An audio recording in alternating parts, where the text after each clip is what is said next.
ဒီကနေ့အစီအစဉ်ထဲမှာဖျားခင်အတူပါရှိခြင်းနဲ့ခံစားဖို့ရန်အတွက်တက်တာနဲ့ချိန်တိုင်းများကို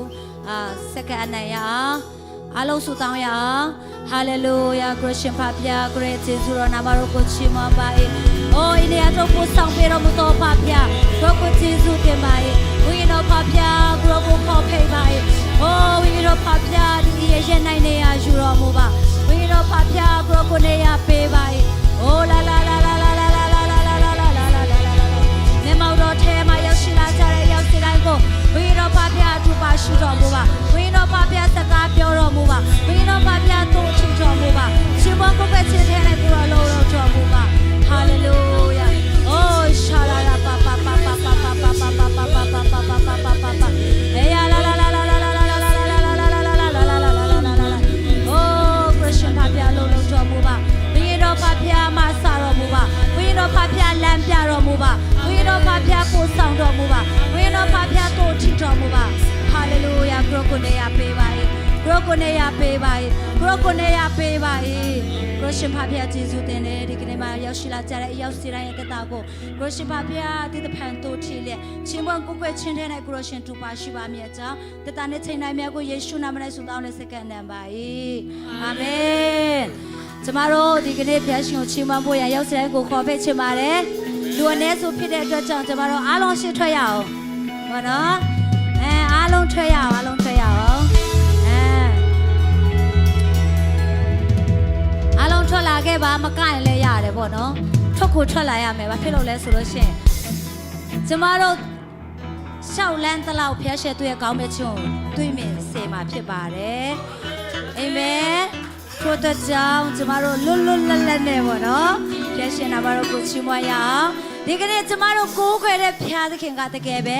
ချီးမွမ်းကိုးခွေခြင်းကိုခံထိုက်တဲ့ဖျားဖြစ်တယ်အာမင်ကျမတို့သက်တာထဲမှာကြည့်မယ်ဆိုလို့ရှိရင်ကျမတို့ကောင်းတာဘာမှမရှိဘူးဒါပေမဲ့ကျမတို့ဖျားရဲ့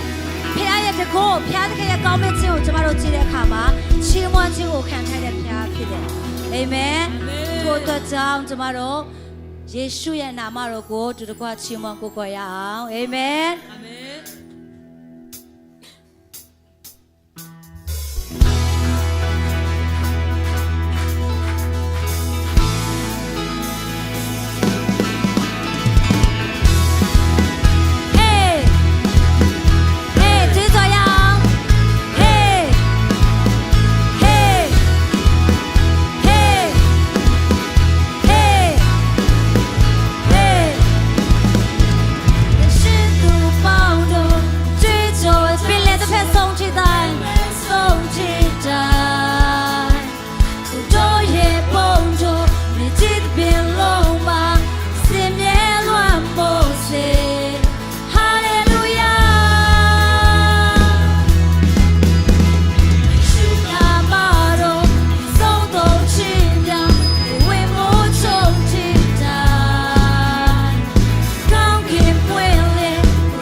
တို့နာကျင်ခြင်းတဲ့က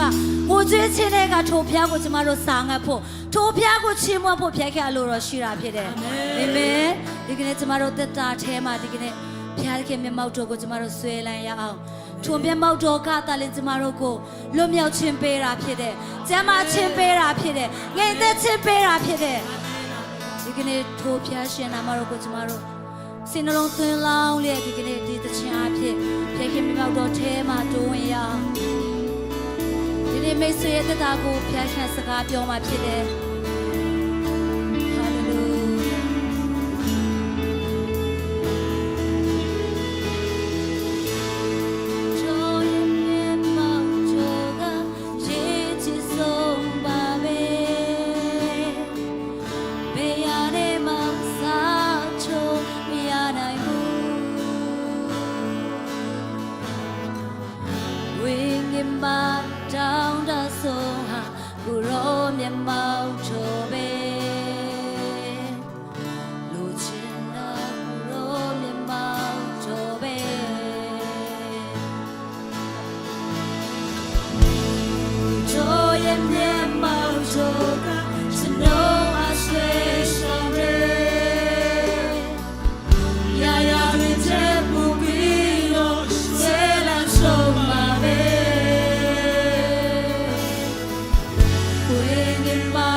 တော်မှာရှိနေတဲ့တဲ့က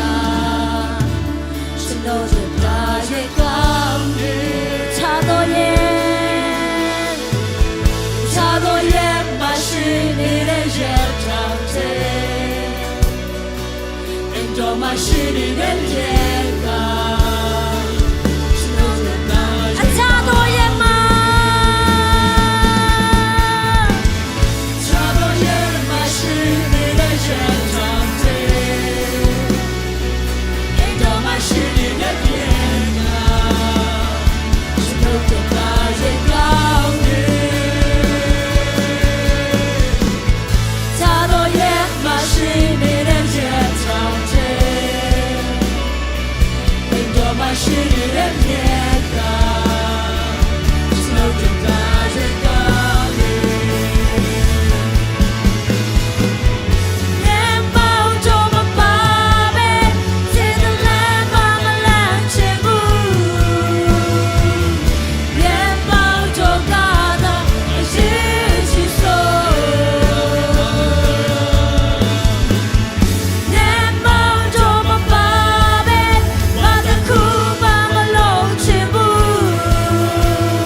Ora pa pa pa pa pa pa pa pa pa pa pa. Great mouth talk with our Lord in so pay goro.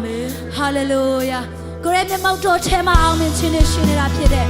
You can the machine may say me yosira.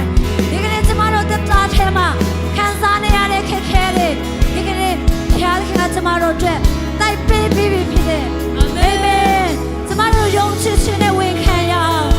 You can tomorrow drip. You long be the passion tomorrow Jesus in the long dining. Grow Jesus in it. Grow like baby pide. Grow Jesus in it. Tomorrow to me more tema. You the champion check on Jesus in it. Take a low sound with a yard go tomorrow weekend. Celebrate a weekend to joy. Hallelujah. Hallelujah. Grow sit like baby pide. Oh, shut up, papa.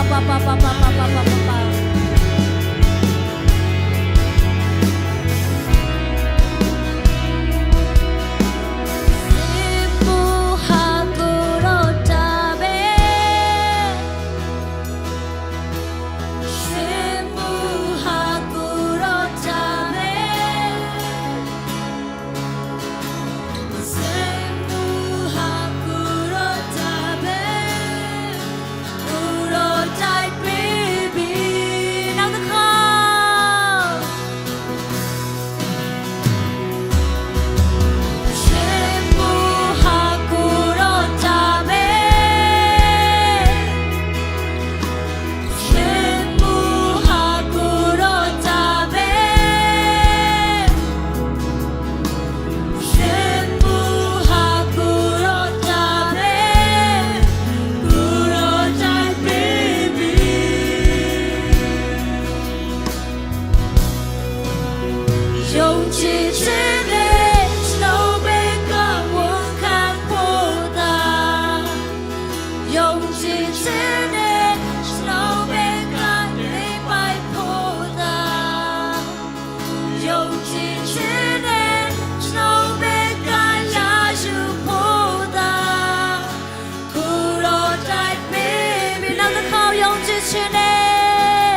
跟的满对天气世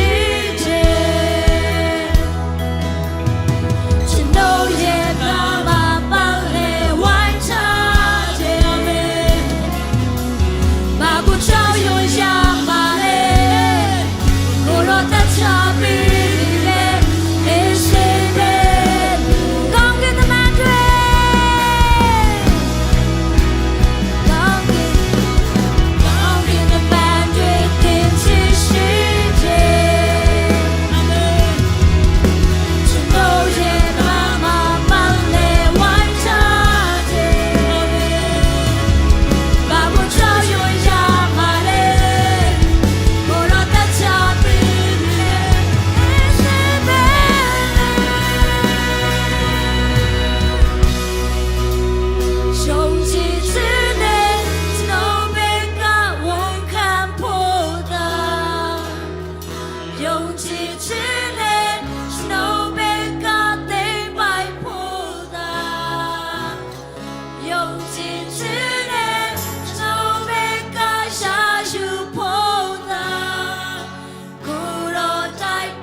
ရှိတဲ့ညီကိုမောင်တို့အများဒီကနေ့ကျမတို့ဖျားရှင်ထံတော်ထံကျမတို့တိုးဝင်တဲ့အခါမှာဒီကနေ့ကျမတို့လှုပ်ဆောင်ဖွင့်ရန်ဖျားခဲ့လို့တော့ရှိတာကကျမတို့ယုံကြည်ခြင်းနဲ့ဝန်ခံဖွင့်ရန်ဖျားခဲ့လို့တော့ရှိတာဖြစ်တယ်ကျမတို့တန်တန်ချင်းမတန်တန်ချင်းကိုကြည့်တဲ့ဖျားမဟုတ်ဘဲနဲ့ဒီကနေ့မိတ်ဆွေဝန်ခံသလောက်ဒီကနေ့ထိုဖျားရှင်မိတ်ဆွေတို့အလုံးလုံးမှာဖြစ်တယ်အာမင်ဟာလေလုယာဒီကနေ့ကျမတို့ယုံကြည်ခြင်းနဲ့မြတ်ဝန်ခံရအောင်မိတ်ဆွေရဲ့တသားထဲမှာလိုချင်တယ်လိုအပ်တဲ့အရာတွေကိုမိတ်ဆွေရဲ့တသားထဲမှာလိုအပ်တဲ့အရာတွေအမှန်သမျှကိုပေးစွမ်းတဲ့ဖျားရှင်ထိုဖျားသခင်သားလည်းဖြစ်တာဖြစ်တယ်အာမင်ဟာလေလုယာကိုရှင်ဖဖျားကိုရဲ့ယေရှုတော်နာမတော်ကိုချီးမွမ်းပါ၏ ကိုရရှင်ပေးတဲ့ကျမ်းမာခြင်းကိုရရှင်ပေးတဲ့လွတ်မြောက်ခြင်းကိုရရှင်ပေးတဲ့ငြိမ်သက်ခြင်းရာမြတ်တို့ကိုကျေးဇူးတင်ပါ၏ဒီကနေ့ကိုရမျက်မှောက်တော်ထဲသို့သွင်းချင်းကလာကြတဲ့အရောက်စင်းတဲ့တာကိုကိုရရှင်ဖဖျက်ကောင်းကြည့်ပေးတော်မူပါ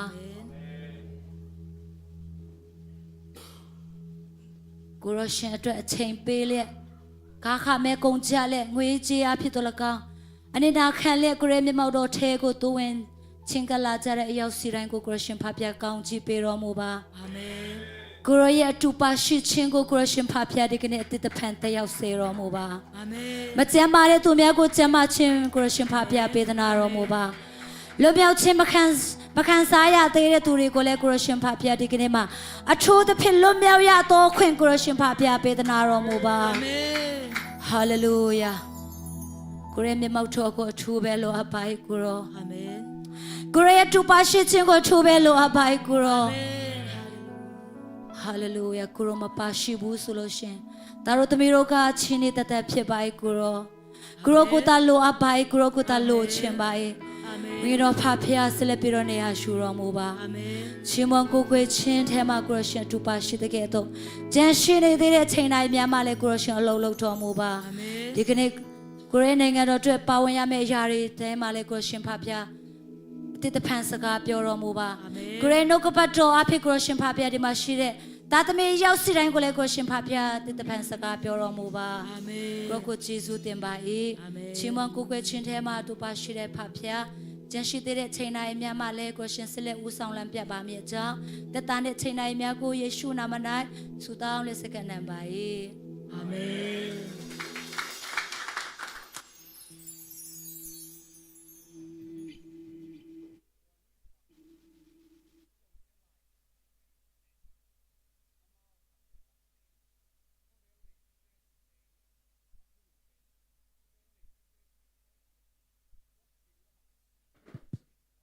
ဟယ်လိုအားလုံးကိုနေကောင်းကြမှာစွာနဲ့ပြန်လည်ဆုံတွေ့ခွင့်ပေးတဲ့ဖခင်ရှင်ရဲ့နာမတော်ကိုထူးပဲကျေးဇူးတင်ပါတယ်အားလုံးပဲနေကောင်းကြမှာကြပါရဲ့လားနေကောင်းကြမှာကြပါအားလုံးကိုယေရှုနာမ၌အသက်တဖန်ပြန်လည်ကြိုဆိုပါတယ်ယေရှုနာမ၌မင်္ဂလာပါဆိုကျမတို့အစီအစဉ်မစခင်နှုတ်ကပတ်တော်တနေရာလေးတနေရာအရင်ရွတ်ဆိုခြင်းနဲ့ယောမဩဝါဒစာအခန်းကြီး7အငယ်21ထဲမှာဗာပြောထားလဲဆိုတော့အစိုးအဖြစ်အရှုံးမခံနဲ့အကောင်အဖြစ်အစိုးကိုနိုင်လောဟာလေလုယာโอเคမျက်မှောက်တော်ထဲကိုဆွဲခေါ်ပေးတဲ့တန်ရှင်တော်ဝိညာဉ်တော်နဲ့အတူဒီမှာ worship team musician team များကိုလက်ခုပ်တီးပြီးတော့ဂုဏ်ပြုချီးမွမ်းကြရအောင်အာမင်โอเคကျေးဇူးတင်တယ်โอเคအားလုံးပဲမျက်မှောက်တော်ခံစားမယ်လို့အရန်ယုံကြည်တယ်ဘာလို့လဲဆိုကျမလည်းမျက်မှောက်တော်အရန်ခံစားရတယ်ပေါ့နော်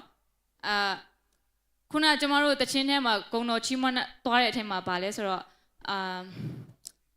ဗာလဲခက်ခဲခြင်းတဲ့ကငိုကြွေးခြင်းတဲ့ကဟုတ်လားနာကျင်ခြင်းတဲ့ကကိုရော့ကိုခေါ်၍ချီးမွမ်းစေဆိုတာဟုတ်တယ်လားကျမတို့ဘဝမှာလေလူတိုင်းတော့အခက်ခဲမရှိတဲ့သူမရှိဘူးမနာကျင်ဖူးတဲ့သူလည်းမရှိဘူးဘလို့အခြေအနေကြောင့်ပဲဖြစ်ဖြစ်လူတိုင်းဒုက္ခရောက်ဘူးတဲ့ဒုက္ခမရောက်ဘူးငါတော့ပြဿနာမရှိဘူးအမြဲတမ်းအဆင်ပြေတယ်ချုံးမွေးဆိုတာကောင်းတယ်အဲ့လိုပြောတဲ့သူက no လိန်တာပဲအကုန်လုံးနာကျင်ဘူးတယ်ကြာရှုံးတဲ့အချိန်တွေရှိဘူးတဲ့အထူးသဖြင့်ကျမတို့လူငယ်တွေဆိုခဏကြာရှုံးတတ်တယ်နော်ဒါပေမဲ့ဒီနေရာမှာကျမပြောချင်တာလေမိတ်ဆွေအဲ့ဒီနေကြာရှုံးတဲ့နေရာမှာနာကျင်နေတဲ့နေရာမှာခက်ခဲနေတဲ့အချိန်မှာဖယားနဲ့ဘလို့ဆက်သွယ်လဲဖယားနဲ့ဘလို့အချိန်ယူလဲဆိုတာအရန်အရေးကြီးရယ်အခုဒီမှာကျမဒီလိုပြောနေလို့ကျမလည်းမခံစားဘူးစိတ်တက်မကြဘူးမဟုတ်ကြဘူးတာပေါ့ဘုံအဲ့ရထဲမှာပဲလဲနေတဲ့အချိန်တောင်ရှိတယ်ဒါပေမဲ့အဲ့ချိန်မှာလေကိုတော့ဘာမှမလုပ်နိုင်တော့ဘူးဆိုလို့ရှိရင်တောင်လေဒီညမှာကျမအကြံတစ်ခုပေးချင်တာလေ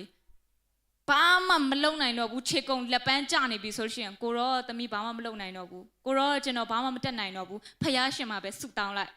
ဖယားရှင်ပြင်ဆင်ပေးလိုက်မယ်စစ်မှုအတားတွေစစ်မှုတွေအားလုံးရကိုတော့ရဲ့အလုပ်တွေပဲသူဖြည့်ရှင်းပေးလိုက်မယ်ဟာလေလုယာโอเค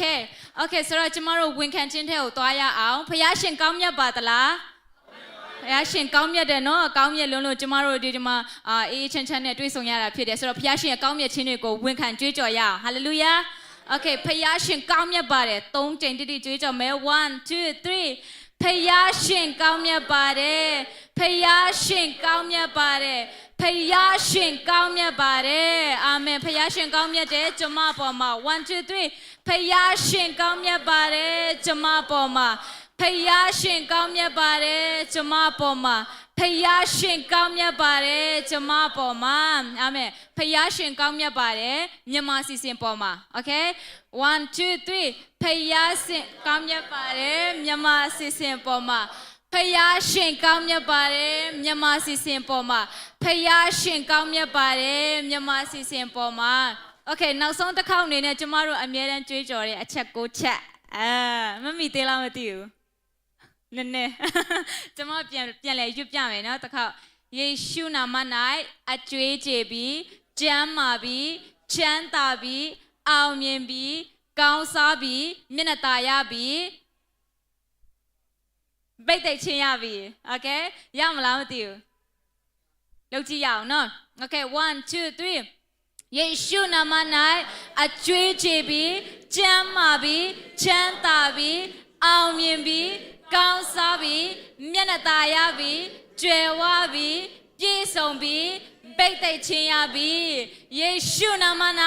အကျွေးကြေပြီးကျမ်းမာပြီးချမ်းသာပြီးအောင်မြင်ပြီးကောင်းစားပြီးမျက်နှာသာရပြီးကြွယ်ဝပြီးပြည့်စုံပြီးဘိတ်သိက်ချင်းရပြီးအာမင်လက်ခုပ်တီးပြီးတော့ဂုဏ်ပြုအတည်ပြုပြအောင်ဟဲ့ဆိုတော့โอเคဒီနေရာကျမတို့အခုဒီမြန်မာအစီအစဉ်မှာပေါ့နော်ကျမအနေနဲ့ဒီနေရာမှာပထမဦးဆုံးလာရောက်ပါဝင်ပါတယ်ဆိုတော့ညီကိုမောင်နှမများရှိခဲ့လို့ရှင်ကျမတို့အရန်ကိုကြိုဆိုချင်တာဖြစ်တယ်တကယ်လို့ရှိခဲ့မယ်ဆိုလို့ရှင်ကျေးဇူးပြုပြီးတော့ရှိတဲ့နေရာမှာမတ်တရက်ပေးလို့ရမလားရှိများရှိခဲ့မလားโอเคမရှိဘူးဆိုလို့ရှင်ကိုဂုံပြုတ်ပြီးတော့လက်ခုပ်တီးရအောင်โอเคတင်တို့တွေဒီမှာရှိနေလို့ဒီမြန်မာအစီအစဉ်ဟာဒီမှာပြည့်စုံသွားတာဖြစ်တယ်เนาะဆိုတော့ကိုဂုံပြုတ်ရအောင်ဆိုတော့ကျမတို့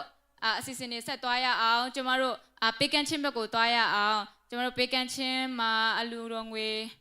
အတွက်ဆုတောင်းပေးဖို့ဦးလျံတာကိုယေရှုနာမ၌ဖိတ်ခေါ်ခြင်းနဲ့အလူငွေကောက်ခံပေးဖို့ဂျန်နူးနဲ့ခိုင်ပီကိုကျေးဇူးပြုပြီးဖိတ်ခေါ်ချင်ပါတယ်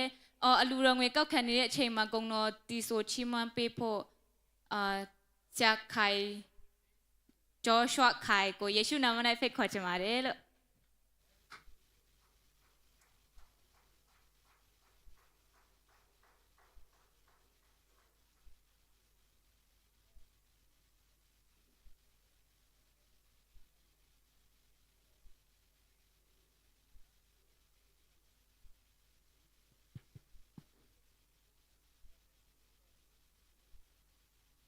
ဟုတ်လား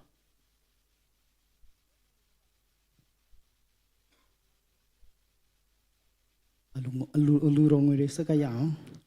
ကောင်းမြတ်ဆုံးနေလို့ကျွန်တော်တို့ဖာဖျားခင်ကိုရရှင်ထူပဲကြည်တဲ့ဒီကနေ့ညကိုရောတာရမီတွေရောက်ရှိတိုင်းကိုရောမြေမောက်တော့တိုးဝင်ခွင့်ပြီးတော့ကျွန်တော်ထူပဲကြည်တဲ့ယခုချိန်မှာကျွန်တော်ခန္ဓာကိုယ်တမကကိုရောကွန်ကြည့်ပေးထားရတဲ့မှာကျွန်တော်တို့တနိုင်နေမြပေးကမဲ့အလူတော်ငွေတွေကိုရောလည်းတော့ထအနံပါတယ်30နေရာရောက်ရှိတိုင်းဒေတာတီမကိုရောဘုံတော်ထင်ရှားရှိနိုင်ဖို့ကတုံးပြတော်မူပါယေရှုနာမနဲ့ဆုတောင်းလက်တော်တဲ့စကန်နံပါတ်5ပြတ်ခင်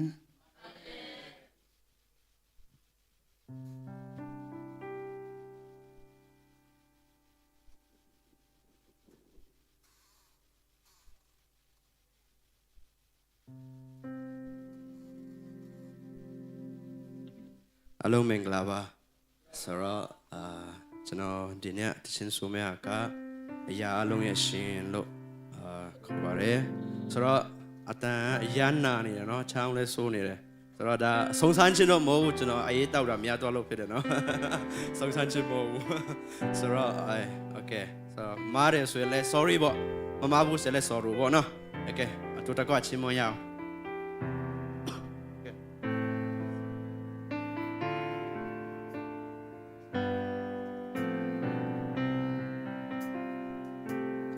ကိုရောတပါတီတာကျွန်တော်ရဲ့ပြပါကိုရောတပါတီတာကဲတင်နိုင်ရဲ့ပြအနန္ဒာတကူနဲ့ပြေဆုံး Ya ya go pai ta ro shin Ko ro le ma lo te ya Par ku ma ma shi Ko ro da pa ti ta chno ye ya ba Ko ro da pa ti ta ke ti nai de pya Ananda te gune piso Ya ya go pai ta ro shin Guro le ma lo te ya Para ku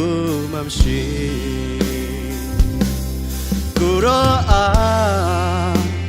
Taura ku kwe mi Guro cha Ya ya te pipi Guro a Se me chi moi lo no pie moi so ma me Bong chi ro ba yin Ya a long ye a she Guro chno Go chi chang chno ti bi Ma song lin chin te ka ke tin yue no chin Cô rõ chăng phiang mặt đỏ tu Ya ya song lên xây khẽ bi Cô rõ á phiên chân nâu na Á bi lo chên Cô rõ á thao ra cô quay mi Cô rõ chăng Ya ya tê phê bi Guro a Se me chi moi lo no pie moi so ma me Bong chi ro ba ye Ya a long ye a she Guro a Thao ra cô quay mi Guro cha Ya ya te pi pi Guro a Se me chi moi lo no pie moi so ma me Bong chi ro ba ye Ya a long ye a she Bong chi ro ba ye Ya a long ye a she Ya she kaung chi be ba se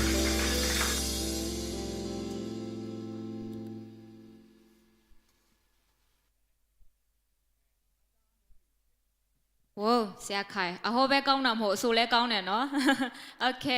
Giêsu tin nè, phía trên tay sẽ là biểu tông biểu bà sẽ, lưuรงngười theo quyền bê đôi tụi điều chuyên sĩ bảo mà lại phía trên tay sẽ bằng thằng tao mất cả đó con chỉ mình là bị biến lại dây tên khỏe bê bà sẽ. Cho nên ok, chúng ta sẽ xét toán mẹ. Cô bé à từng ngày trên cô biong biong li chỉ vì đó mà, biểu lại. Phía trên sẽ có biểu rồi mẹ luôn, phía trên tên cô sẽ có biểu rồi mẹ luôn. Ok. Sau đó chúng ta đi cái này nấu cái bát đồ ha, cho nó chúng ta cho phía đấy luôn, tất nhiên uống khai nhau, tất cả sách thế này, sách papa lên nè, chuyên mẹ, ok, 1, 2, 3, đi cái này nấu cái bát đồ ha, chúng ta cho phía đấy, amen. Sau đó chúng ta có đi này nấu cái bát đồ áp phía, không áp phía tại đồ mẹ sẽ liền bói cô, Giêsu nằm này phải khỏi nhau.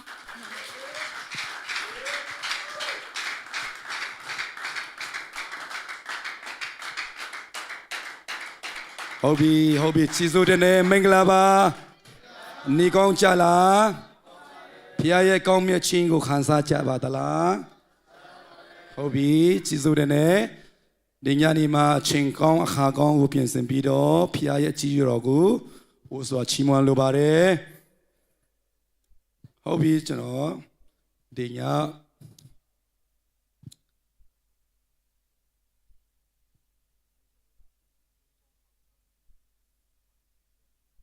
Okay. En khai ka kung ya ma phit de no. Hou bi. ကျွန်တော်အမတာမစိတ်လို့ရှာလို့အမတာမနှုတ်ကပတ်တော်တရားဟောဘူးကျွန်တော်ဒီမှာ စိတ်လို့ရှာလို့ခေါင်းဆောင်တွေရဲ့ဆူတောင်းချိန်မှာတောင်းကျွန်တော်မလာတာဖြစ်တယ်။ဘာဖြစ်လို့လဲဆိုရင်ကျွန်တော်ဒီတနာဟောရမယ့်အရာကိုကျွန်တော်ပြင်ဆင်နေတာဖြစ်တယ်လို့ကျွန်တော်ပြောလိုပါတယ်။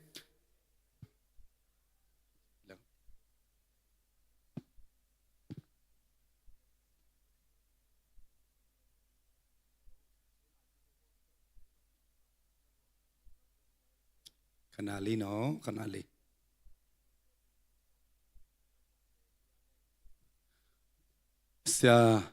ဆရာကို projector ကကိုငီသွားမှာဖြစ်တယ်ညမှာကျွန်တော်မပြောနိုင်တဲ့ဟာကိုဒီမှာကျွန်တော်စာတာနဲ့ဖတ်ရမှာဖြစ်တယ်အဲကြောင့်ဟုတ်ပြီရပြီစီစိုးတယ်နဲ့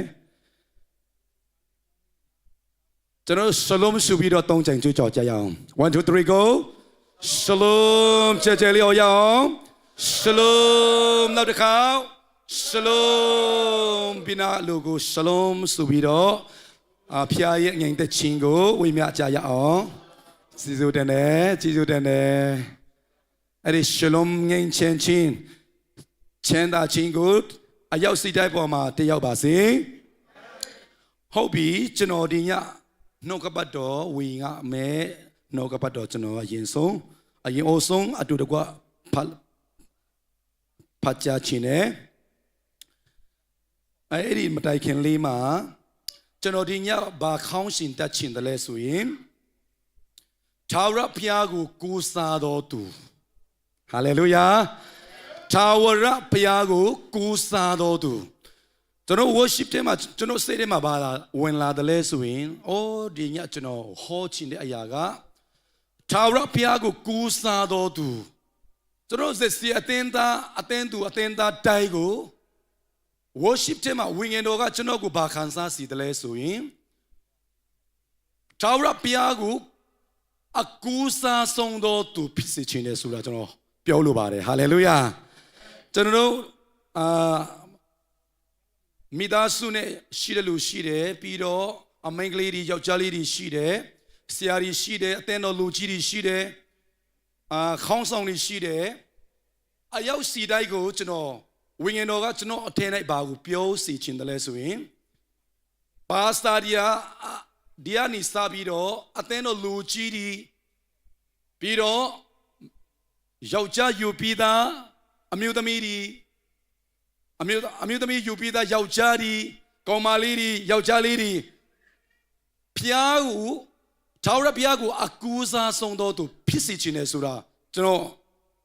အထင်၌ဝိညာဉ်တော်ကစကားပြောတာဖြစ်တယ်ဟာလေလုယာအဲကြောင့်ဘီနာအလိုကိုပြောပြီးတော့ဖျားကိုအကူစားဆုံးတော်သူဖြစ်ဖို့ဖျားကောင်းချီးပေးပါစေဆိုပြီးတော့ပြောလိုက်ပါအာမင်အာမင်ဟုတ်ပြီကျွန်တော်ကိုယ်တိုင်လည်းဖျားကိုဒီညမှာမြန်မာစီစဉ်မှာတယောက်တဲ့အရောက်စီတိုင်းကိုဖျားကိုအကူစားဆုံးတော်သူဖြစ်စီဖို့ရန်အတွက်ဖျားကောင်းချီးပေးပါစေဟာလေလုယာကျွန်တော်တို့ကြောင်းတဲ့ချိန်မှာ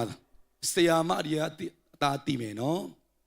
ဆရာမတွေကိုကြောင်းသူကြောင်းသားတွေကဘယ်လောက်ကိုးစားတယ်လဲဆိုတာဆရာမတွေရဲ့စိတ်တော်ဒါမှမဟုတ်ရင်ဆရာမတွေရဲ့မျက်နှာตาကိုဘယ်သူတွေကရလဲဆိုရင်ဆရာမတွေကိုကူးစားတဲ့ကြောင်းသူကြောင်းသားတွေကအဲ့ဒီဆရာမတွေရဲ့မျက်နှာตาကိုရတာဖြစ်တယ်ဟာလေလုယာကျွန်တော် worship ထဲမှာဖျားဝိညာဉ်တော်ကဘာကိုကျွန်တော်ကိုဘာခံစားစီတယ်လဲဆိုရင်ဖျားကိုအကူစားဆုံးသောပါစာတယောက်ဖျားကိုအကူစားဆုံးသောအမှုတော်ဆုံးတယောက်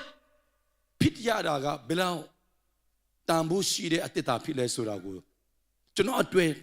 ဝိညာဉ်တော်ကစကားပြောတာဖြစ်တယ်အဲ့ဒီအတိုင်းပဲတယောက်စီတဲ့အတွဲဖျားကိုအကူစားဆုံးသောလူတယောက်ဖြစ်ဖို့ရန်ဖျားကောင်းချီးပေးပါစေဟုတ်ပြီကျွန်တော်တို့ကျမ်းစာအတူတကွဖတ်ကြရအောင်တွေးလို့ရလားခဏနေအောင်တော့ဒီမှာဟုတ်ပြီဖတ်လို့ရမလားစာလံတရားနဲ့တစ်စီအပိုင်ငယ်စိကနေကိုထိကျွန်တော်ဖတ်ရမှာဖြစ်တယ်ဒီနေ့တော့ထာဝရဘုရားကိုနိုင်ခူလုံချင်းဒီ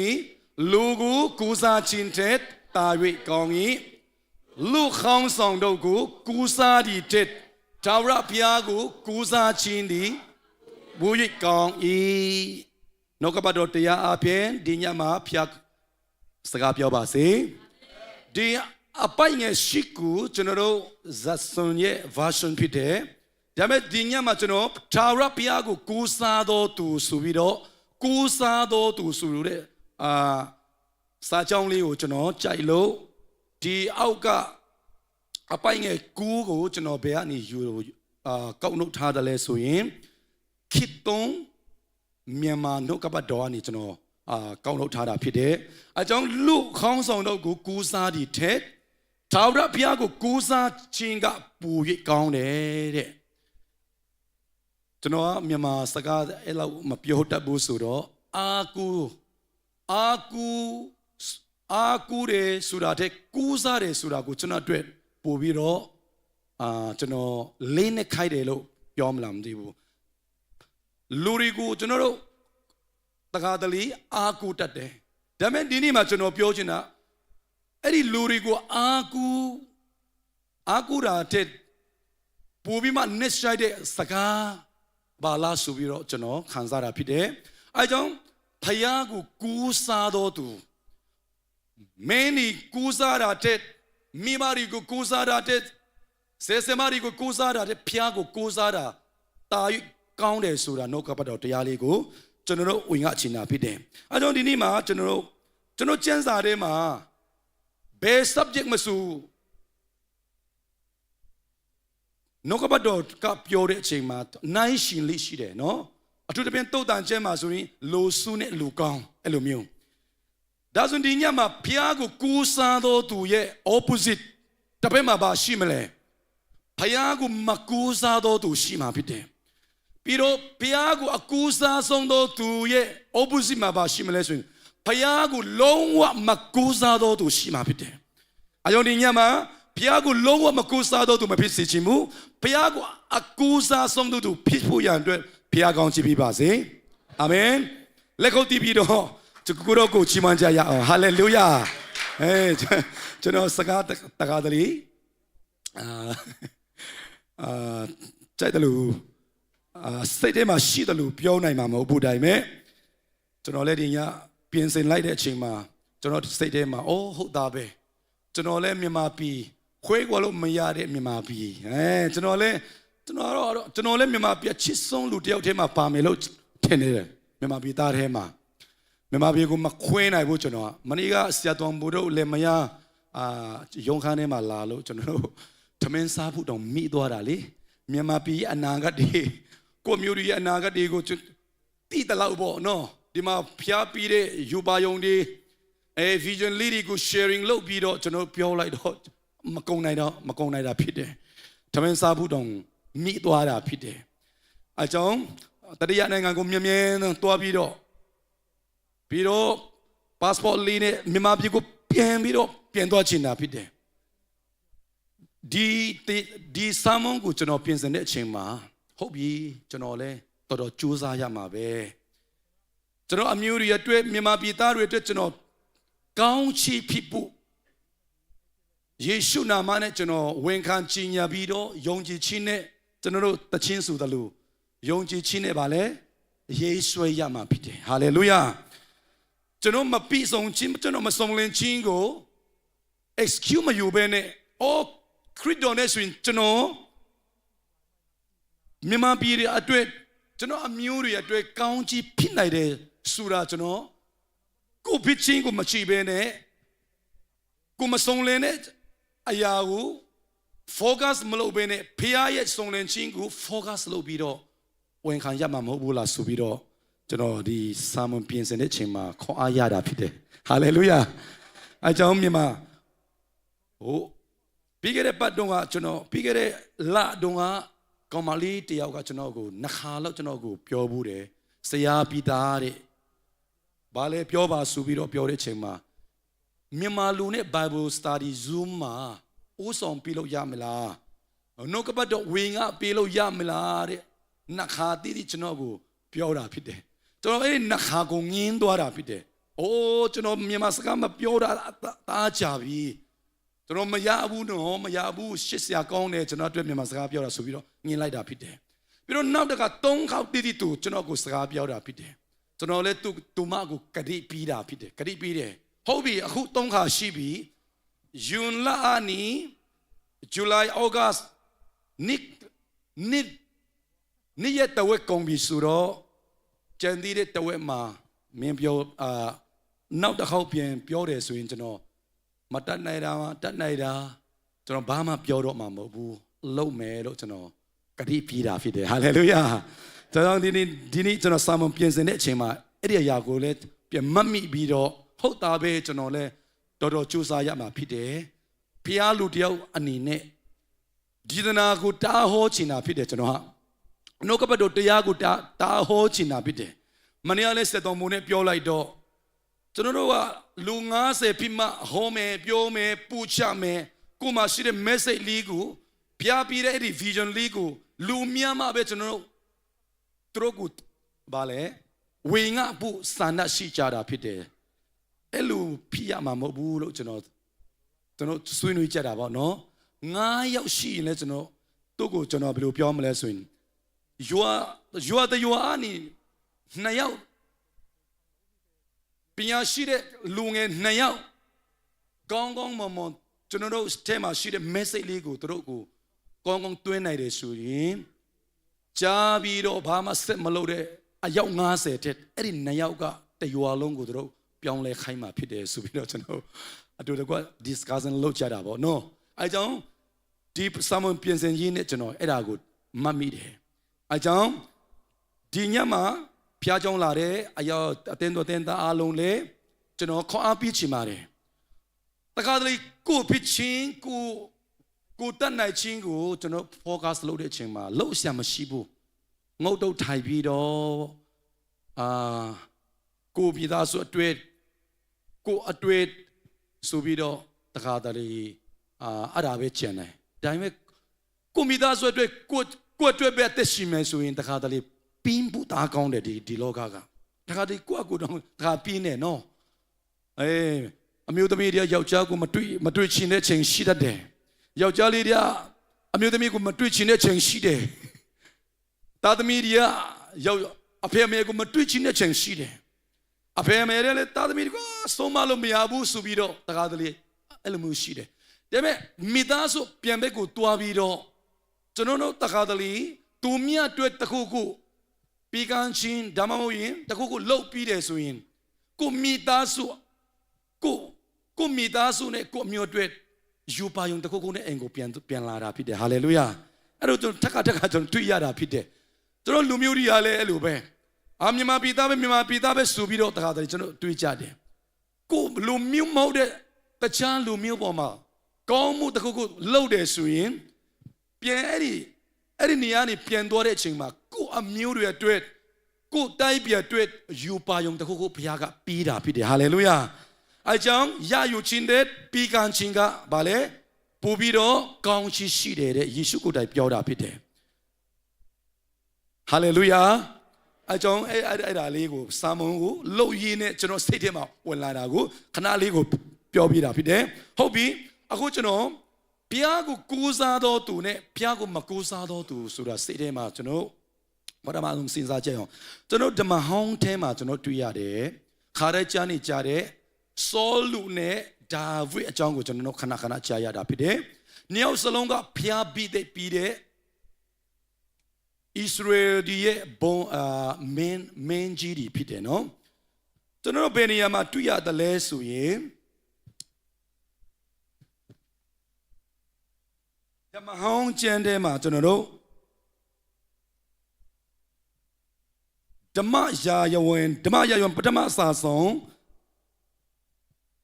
အခန်းကြီး15မှာကျွန်တော်တို့ရှမွေလကဆောကိုမင်းကြီး people to beat that ပြတာဖြစ်တယ်အဲ့ဒီနေရာကိုကျွန်တော်နည်းနည်းပါးပုံဖော်ပြီးတော့ဖျားကိုအားကိုးတဲ့လူနဲ့ဖျားကိုအားမကိုးတဲ့လူကိုနိုင်ရှင်ပြီးတော့ကျွန်တော်တို့သူတို့ရဲ့အကြောင်းကိုကျွန်တော်အများပြန်ကြားနေကြတာဖြစ်တယ်ကျွန်တော်တို့ဒီမှာ တိယာခန်းကြီးစငါအငယ်တိမှာရှမွေလဒီဆောလိုအားထာဝရဘုရားသည်မိမိလူကင်ဒရီလာအမျိုးသားတို့၏ဘယင်အဖြစ်တဲ့အားဘိသိက်ပြာငါကိုစီလတော်မူ၏တဲ့ကျွန်တော်ပြောလို့တဲ့အရာကဆောလူကသူ့ဇလန်အဆုံးကိုမလှတော့လေသူ့အစကဘုရားရဲ့မျက်နှာသာရတဲ့လူပြီးတော့ဘုရားရဲ့ယူနှုတ်ခံတဲ့လူလည်းဖြစ်တယ်ထာဝရဘုရားဘိသိက်ခံတော်သူလည်းဖြစ်တယ်ဆိုတာကိုကျွန်တော်ပြောလို့ပါတယ်သူရဲ့အစပိုင်းမှာသူရဲ့ဇလန်အစပိုင်းမှာသူက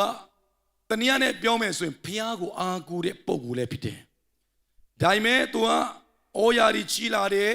ပြီးတော့မင်းကြီးလို့တော့ယာနီတိုက်တဲ့ဘုရားနိုင်ခွင့်ပြီးတယ်အဲ့ဒီချိန်မှာဘုရားကဆမွေလကိုစကားပြောပြီးတော့သူ့လူတွေကိုသူကပဲ့ပြင်ပြီးတော့လမ်းပြပို့ဆောင်တာဖြစ်တယ်ဆမွေလစီကိုဘုရားရဲ့နှုတ်ကပတ်တော်ရောက်လာပြီးတော့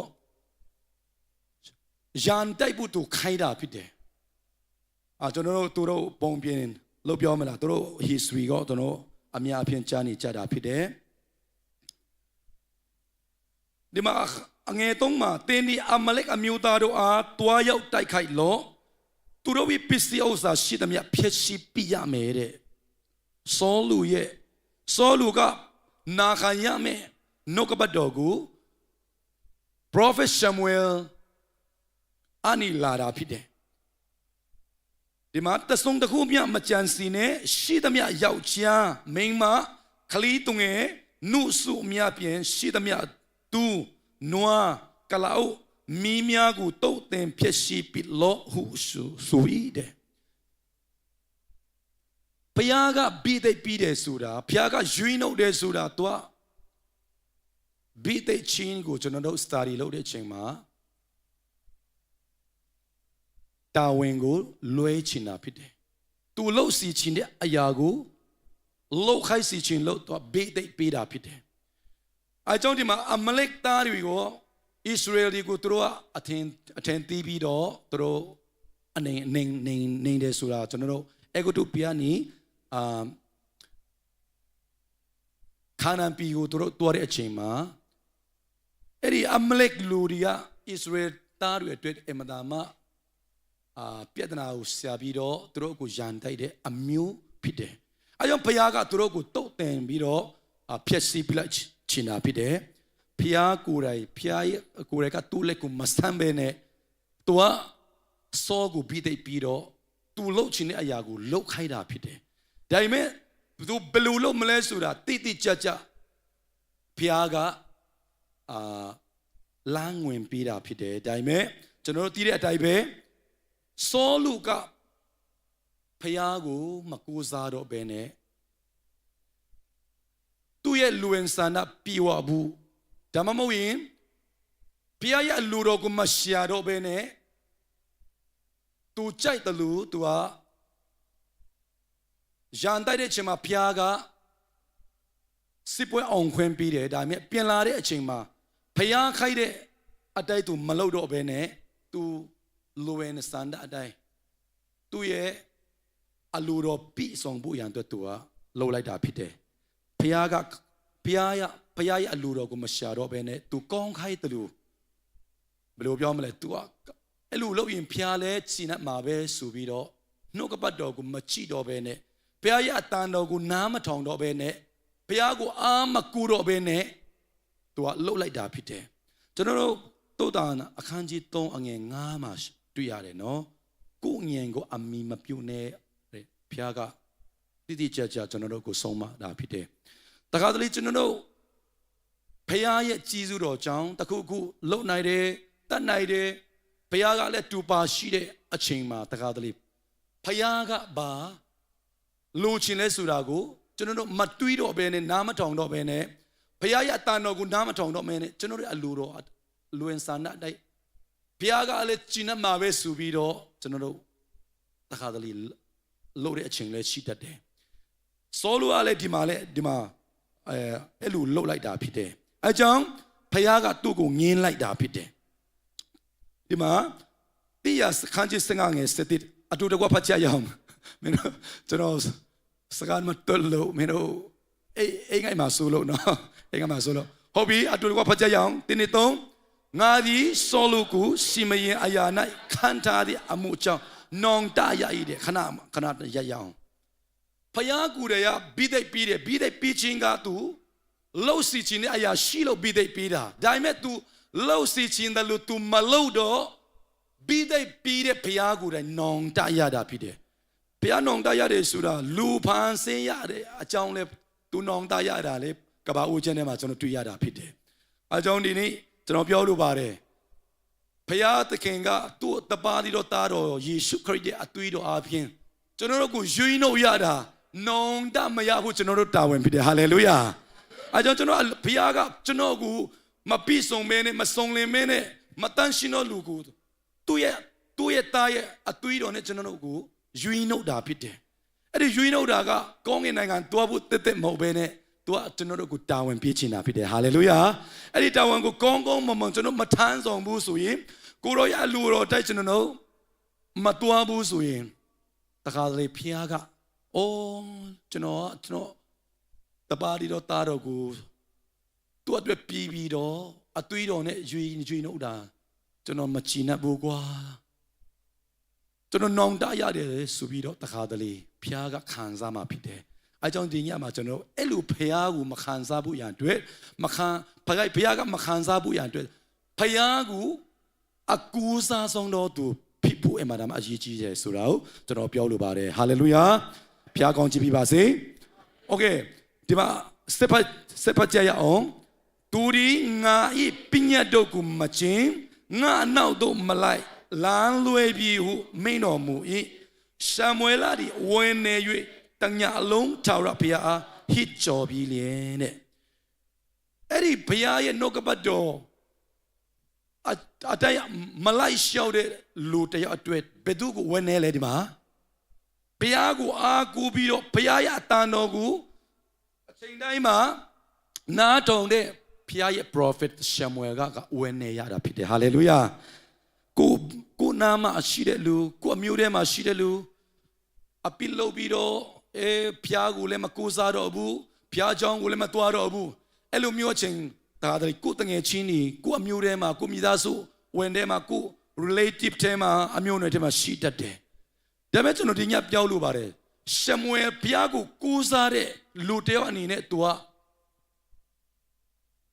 ဖျားပြီးတဲ့လူတယောက်ကိုသူ့ကြိုက်တယ်လို့နေတဲ့အချိန်မှာသူဝမ်းသာတာမဟုတ်ဘူးဝမ်းနေရတာဖြစ်တယ်ဟာလေလုယာအဲကြောင့်ဝမ်းနေတိုက်ကဘယ်လိုပြောမလဲဝမ်းနေတိုက်ကဘယ်လိုပြောမလဲဝမ်းနေတိုက်ကဖျားရဲ့အလိုတော်နဲ့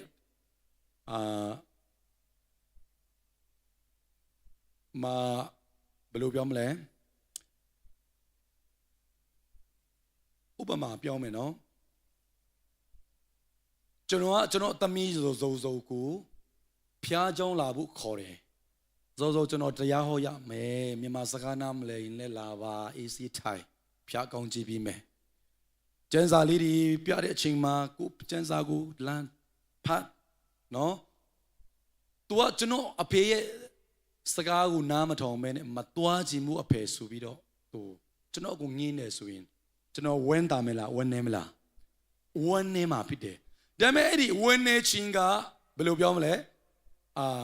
ဖျားရဲ့အလူတော်နဲ့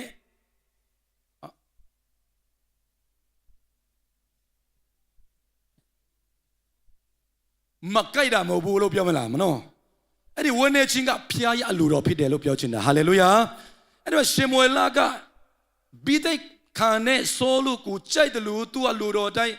နေတဲ့လူတယောက်ကိုတွေ့တဲ့ချိန်မှာသူအမတန်မှဝင်နေရတာဖြစ်တယ်ဟာလေလုယာဖျားရဲ့လူအသွေးတော်နဲ့ယူနှုတ်ပြီးတဲ့လူကြိုက်တယ်လို့နေတဲ့အချိန်မှာကိုယ်တငယ်ချင်းတွေအတွဲနည်းနည်းပါးပါးခံစားပြီးတဲ့အရာကဖျားလူတွေရဲ့ဖျားလူတွေရဲ့ဖျားပြီးချင်တဲ့စိတ်ဓာတ်ဖြစ်တယ်ဟာလေလုယာအော်မင်းကြိုက်တယ်လို့နေပါကြိုက်တယ် အဝေးကိုပဲရောက်ကျွန်တော်နဲ့မဆိုင်တော့ဘူးဆိုတာမျိုးအဲ့လိုမျိုးမဟုတ်ဘူးဆမ်မွေလကဟုတ်ပြီကျွန်တော်ပြီးပြီကျွန်တော်တာဝန်ပြီးပြီလို့မပြောဘူးသူအော်ဖျားပြီးတဲ့လူအဲ့လိုနေတာကျွန်တော်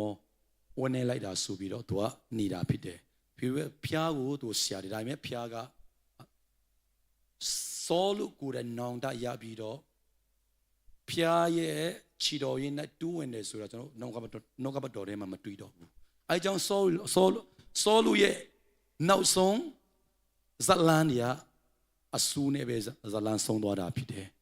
ကျွန်တော်ပြောချင်တာ तू ကဖျားကိုမကူစားတော့ဘူးဖျားကိုမအားကူတော့ဘူးဖျားရဲ့အလူတော်ကိုမရှာတော့ဘူးဖြစ်လို့အဲ့ဒီပြန်တာတွေ့ရတာဖြစ်တယ်ဆိုတာကိုကျွန်တော်ပြောလိုပါတယ်ပြီးတော့ဒီမှာဖျားကဘာပြောလဲဆိုရင်ကျွန်တော်တို့ဒီမှာဆက်လက်ပြီးတော့ဖတ်ရအောင်ဒီနေ့တော့ရှမလကလည်းထာဝရဘုရား၏အမိန့်တော်ကိုနားထောင်ခြင်း၌အာရတော်မူတကဲ့သို့မိရှုရာဇစ်အစရှိတော်ဇစ်မျိုးတို့ကိုပူဇော်ခြင်း၌အာရတော်မူမယ်လောအလူတော်တို့လိုက်ခြင်းသည်ဇစ်မျိုးတဲ့တာ၍ကောင်း၏နားထောင်ခြင်းသည်သူစီတဲ့တာ၍ကောင်း၏တဲ့နားထောင်ခြင်း Obedience is better than sacrifice ဆိုတာဆမွေအတွက်အဲ့ဒီစကားကိုဆမွေလဆရာနေပြန်ဖျားကစကားပြောတာဖြစ်တယ်ဒီညမှာလည်းပဲကျွန်တော်လည်းစောလို့လူဖျားရဲ့ပြီးတဲ့ခံရတဲ့လူဖြစ်တယ်ခရစ်တော်ရဲ့အသွေးတော်အပြင်ယူနိုခံရတဲ့လူဖြစ်တယ်ဒါပေမဲ့ဖျားရဲ့အလိုတော်တိုင်းလိုက်မလျှောက်တဲ့အချိန်မှာအပိကိုအပိတိုင်းမမြင်တဲ့အချိန်မှာဖျားကကျွန်တော်တို့ရဲ့ဇစ်ကိုတို့ကလက်မခံနိုင်တာဖြစ်တယ်အဲကြောင့်သူ့ရဲ့အမိန်သူ့ရဲ့လူတော်တိုင်းကျွန်တော်တို့နာခံပြီးတော့ခရစ်ယာန်အသက်တာကိုစီဆက်ပြီးတော့တွားရတာဖျားကချင်တတ်တာဖြစ်တယ်ဆိုတာကိုကျွန်တော်ပြောလို့ပါတယ်ဟာလေလုယာဖျားကောင်းကြည့်ပြီးပါစေဟုတ်ပြီဒါဆိုရင်ဒါဝိရဲ့အသက်တာကိုကျွန်တော်တို့ကြည့်မယ်ဆိုရင်ကျွန်တော်တို့ history ကိုအများ Bible တခြား verse တွေအနေမကြည့်ဘဲနဲ့ဓမ္မဇာယဝင်ခန်းဓမ္မယာယဝင်ပထမအစာဆုံးခန်းကြီး23ငယ်တိကနေ3မှာကျွန်တော်ဒီမှာတစ်ခုတွေ့တယ် David first inquiry တဲ့ဒါဝိကကျွန်တော်တို့ဒီကျမ်းစာကိုဖတ်တဲ့အချိန်မှာဆောလူကိုဘုရားကငြင်းတဲ့အချိန်မှာသူ့စိတ်ထားကပြောင်းလဲသွားတာဖြစ်တယ်အမြင်တွေအကုန်လုံးပြောင်းလဲသွားတာဖြစ်တယ်အဲကြောင့်သူက negative လူတယောက်ဖြစ်သွားတာကျွန်တော်ဒီ study လုပ်တဲ့အချိန်မှာအဲ့ဒါပဲပြီးလိုက်တယ်သူ့ကို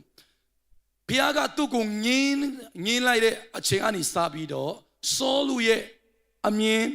အတွေးတွေအကုန်လုံး negative ဖြစ်ကုန်တယ်ရှမွေလကဆူတောင်းပြီးတော့အဲ့လိုရန်တိုက်ရမယ်ဘုရားကအဲ့လိုပြောတယ်ဆိုတဲ့အချိန်မှာသူတခါတည်းနားထောင်တယ်ရန်တိုက်တယ်ဒါပေမဲ့နောက်ကျရင် prophet ဒီတော်မှသူကနားမထောင်တော့ဘူးကျမ်းစာဖတ်တဲ့အချိန်မှာအမတာမစိတ်ပြတ်ဖို့ကောင်းတယ်သူကဒါဝိဒ်တော်မှတပ်ဖို့ကြံစီတယ်ဒါဝိဒ်ကဆောလုဆီယာနေထွက်ပြေးသွားတာဖြစ်တယ်ပြီးတော့သူကဒါဝိဒ်ကိုတပ်ဖို့ကြံစီပြီးတော့လိုက်သွားတာဖြစ်တယ်အဲ့ဒီဂျာနေမီနေပြီးတော့သူတွေ့တယ် prophet ဒီနဲ့ဘယ်သူနဲ့ပဲတွေ့သူက negative လို့ဖြစ်သွားတယ်အဲ့ဒီအကြောင်းကိုကျွန်တော်ဒီကျမ်းစာဖတ်တဲ့အချိန်မှာတွေ့ရတယ်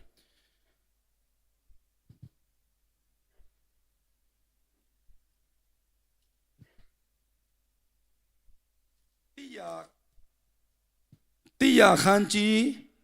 20ထဲမှာကျွန်တော်တို့ဒီပြတ်ထားတဲ့ဟာကိုမကြည့်ခင်လေးမှာအဲ့ဆောလူကဒါဝိဒ်နောက်ကိုလိုက်တဲ့အချိန်မှာသူကဒီမှာအခန်းကြီး20အငယ်9မှာသူအခါ၌အေးတော်မြို့သားဒေါကဒီဆောလူအရာရှိများနဲ့အတူရက်လျက်မင်းကြီးကအဲ့ဒီမင်းကြီးကဆောလူဖြစ်တယ်ဒါဝိဒ်ဒီ အာဟိတိုဝိတာအာဟိမလက်ရှိယာနီပြုတော့တွားရောက်ဒီကိုအကျွန်ုပ်တွေ့မြင်ခဲ့ပါ၏အာဟိမလက်ဒီဒါဝိအတွက်ထာဝရဘုရားတန်တွင်စုံစမ်းလျှောက်ထားပြီးလျင်ဘုရားတန်တွင်စုံစမ်းလျှောက်ထားပြီးလျင်အစားအစာကို၎င်းဖိလိတိအမျိုးသားဂေါလိယဒီဒါကို၎င်းပြတ်လိုက်ပါ၏တဲ့ဘုရားကိုအာမကူတော့တဲ့ဆောလူကဘုရားကိုအာကူတဲ့ဒါဝိကဆောလူစီယာနီတူရှစ်ဆောင်ပြီးတော့တွားတဲ့လမ်းမှာသူကဘုရားလူ prophet တွေကိုပြန်အာကူတယ်ဒီဒါဝိကအဲ့ဒါဝိကို prophet တွေကိုဆူတောင်းခိုင်းပြီးတော့သူ့အနာဂတ်ကိုသူမီးတာဖြစ်တယ်အဲ့ဒီ prophet ကဒါဝိကိုထမင်းကျွေးတယ်ပြီးတော့ဂေါလက်သူတတ်တုံးကအဲ့ဒီဓမ္မအကြီးကိုလည်းဂေါလက်လက်ထဲကိုပေးသွားတာဖြစ်တယ်အဲ့ဒီအကြောင်းကိုဆောလူကကြားတဲ့အချိန်မှာသူ negative နဲ့ကြားတာဖြစ်တယ်အယံကိုသူစိတ်ဆူတာဖြစ်တယ်အမှန်ဆိုရင်သူနဲ့ဘာမှမဆိုင်ဘူးဂေါလက်ဆိုရင်ဒါဝိကတတ်တာဖြစ်တယ်ဒါပေမဲ့ဘုရားကိုအားကိုးတဲ့လူကအဲ့ဒီဘုရားရဲ့လူ prophet ဒီစီကိုတွားပြီးတော့ကျွန်တော်ဆောလူကိုကြောက်ပြီးတော့ဆစ်ရှောင်ပြီးတော့ထွက်ပြေးလာတာဖြစ်တယ်ကျွန်တော်ကိုဆူတောင်းပြီးပါဆိုပြီးတော့ဆူတောင်းခံတာသူကအဲ့ဆူတောင်းခံတဲ့ဒီမှာအဲ့ဒီ prophet ကထမင်းကိုကျွေးတယ်ပြီးတော့ဂေါလိရဲ့ဓမ္မအကြီးကိုသူ့လက်ထဲနဲ့အပ်လိုက်တာဖြစ်တယ်အဲ့ဒီအကြောင်းကိုဆောလူရဲ့လူတယောက်ကပြောလိုက်တဲ့အချိန်မှာဆောလူကအမတန်မှစိတ်ညစ်တယ်စိတ်ဆိုးတယ်ပေါ့နော်ပေါက်ကွဲသွားတာဖြစ်တယ်အဲ့ဒီပေါက်ကွဲသွားလို့ဘယ်လောက်ဝင်နေဖို့ကောင်းလဲဆိုရင်ဒီမှာကျွန်တော်စောကနေဖတ်လိုက်မယ်အငယ်18မှာသူနိနိုင်ဒေါဂါဒီတင်တိုင်းကိုဝတ်တော်ထာရဖျားကြီးဇိပရိုဟေစစ်စငါပါတော့ကိုတတ်လိုက်တည်းတဲ့သူတို့တားစိတ်ညစ်တယ်ဘာဖြစ်လို့ဒါဝိကိုအဲ့ဒီဓမ္မအကြီးကိုပြီးလိုက်တာလေကျွန်တော်ကိုပြန်ပြီးတော့ဇန်တိုက်ဖို့ရန်အတွက်ဒါဝိကတင်းစီကိုဆွတောင်းခံတယ်ပင်က prophet ဆိုရတဲ့နဲ့ဒါဝိကိုမကောင်းကြံစီအောင်တွေးထူပြီးတော့ကျွန်တော်မင်းကြီးစောကိုပြန်တိုက်ဖို့ရန်အတွက်ပင်မင်းကသူ့ကိုတွေးထူတာဖြစ်တယ်ဒါနဲ့မကဘူးဓမ္မအကြီးကိုသူ့လက်ထဲ၌ပြီးလိုက်တာဖြစ်တယ်ဆိုပြီးတော့ကျွန်တော်ပြောလိုတာကသူ့အမြင်သူကြားသမျှအရာကိုဘယ်လိုပြောမလဲ negative အကောင်လုံးဖိကောင်တာဖြစ်တယ်အဲ့ဒါနဲ့သူကဖယားရဲ့ prophet ဘယ်လောက်တတ်ခဲ့လဲဆိုရင်65ပါးကိုတတ်လိုက်တာဖြစ်တယ်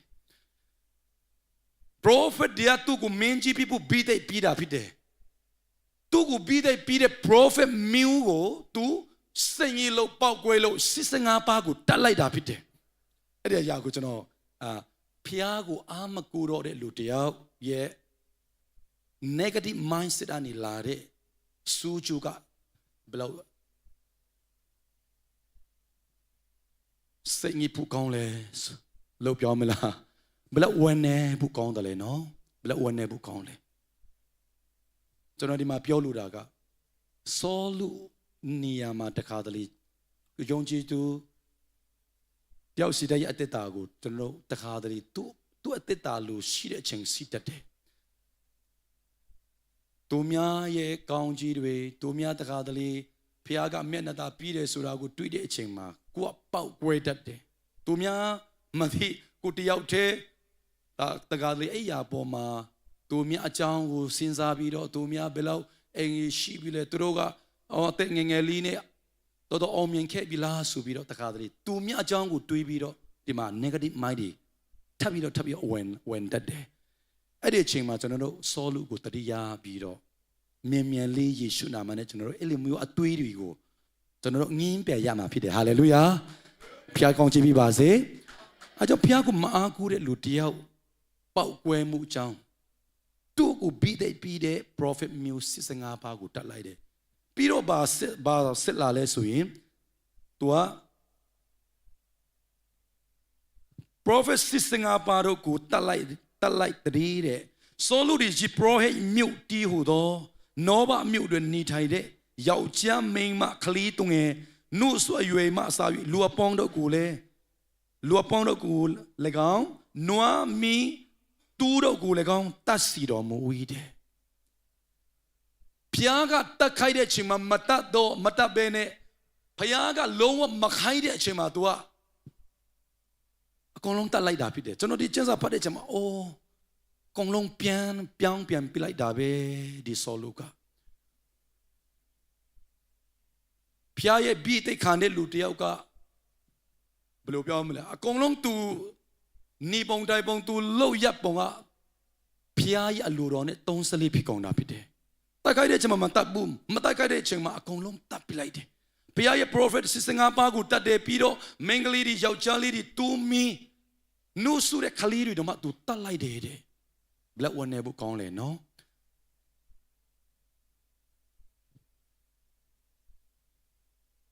အဲ့ဒါကို तू ဒါဝိဒ်နောက်ကိုလိုက်ပြီးတော့ဒါဝိဒ်ကိုတတ်ချင်တာဖြစ်တယ် तू တတ်ချင်တဲ့လူကိုမတွေ့လို့ဘီနာအလူတွေအကုန်လုံးခံလိုက်ရတာဖြစ်တယ်တခါတည်းကျွန်တော်စိတ်ဆူတဲ့အချိန်မှာပောက်ကွဲတဲ့အချိန်မှာနော်ကိုဘီနာပကံရခံတတ်တယ်နော်စပွဲရခံတတ်တယ်ဒီနေ့ဆရာတွေပြောတယ်တရားဟောတဲ့လူကတယောက်ကပလန်ကိုထူလိုက်တော့ကွဲသွားတယ်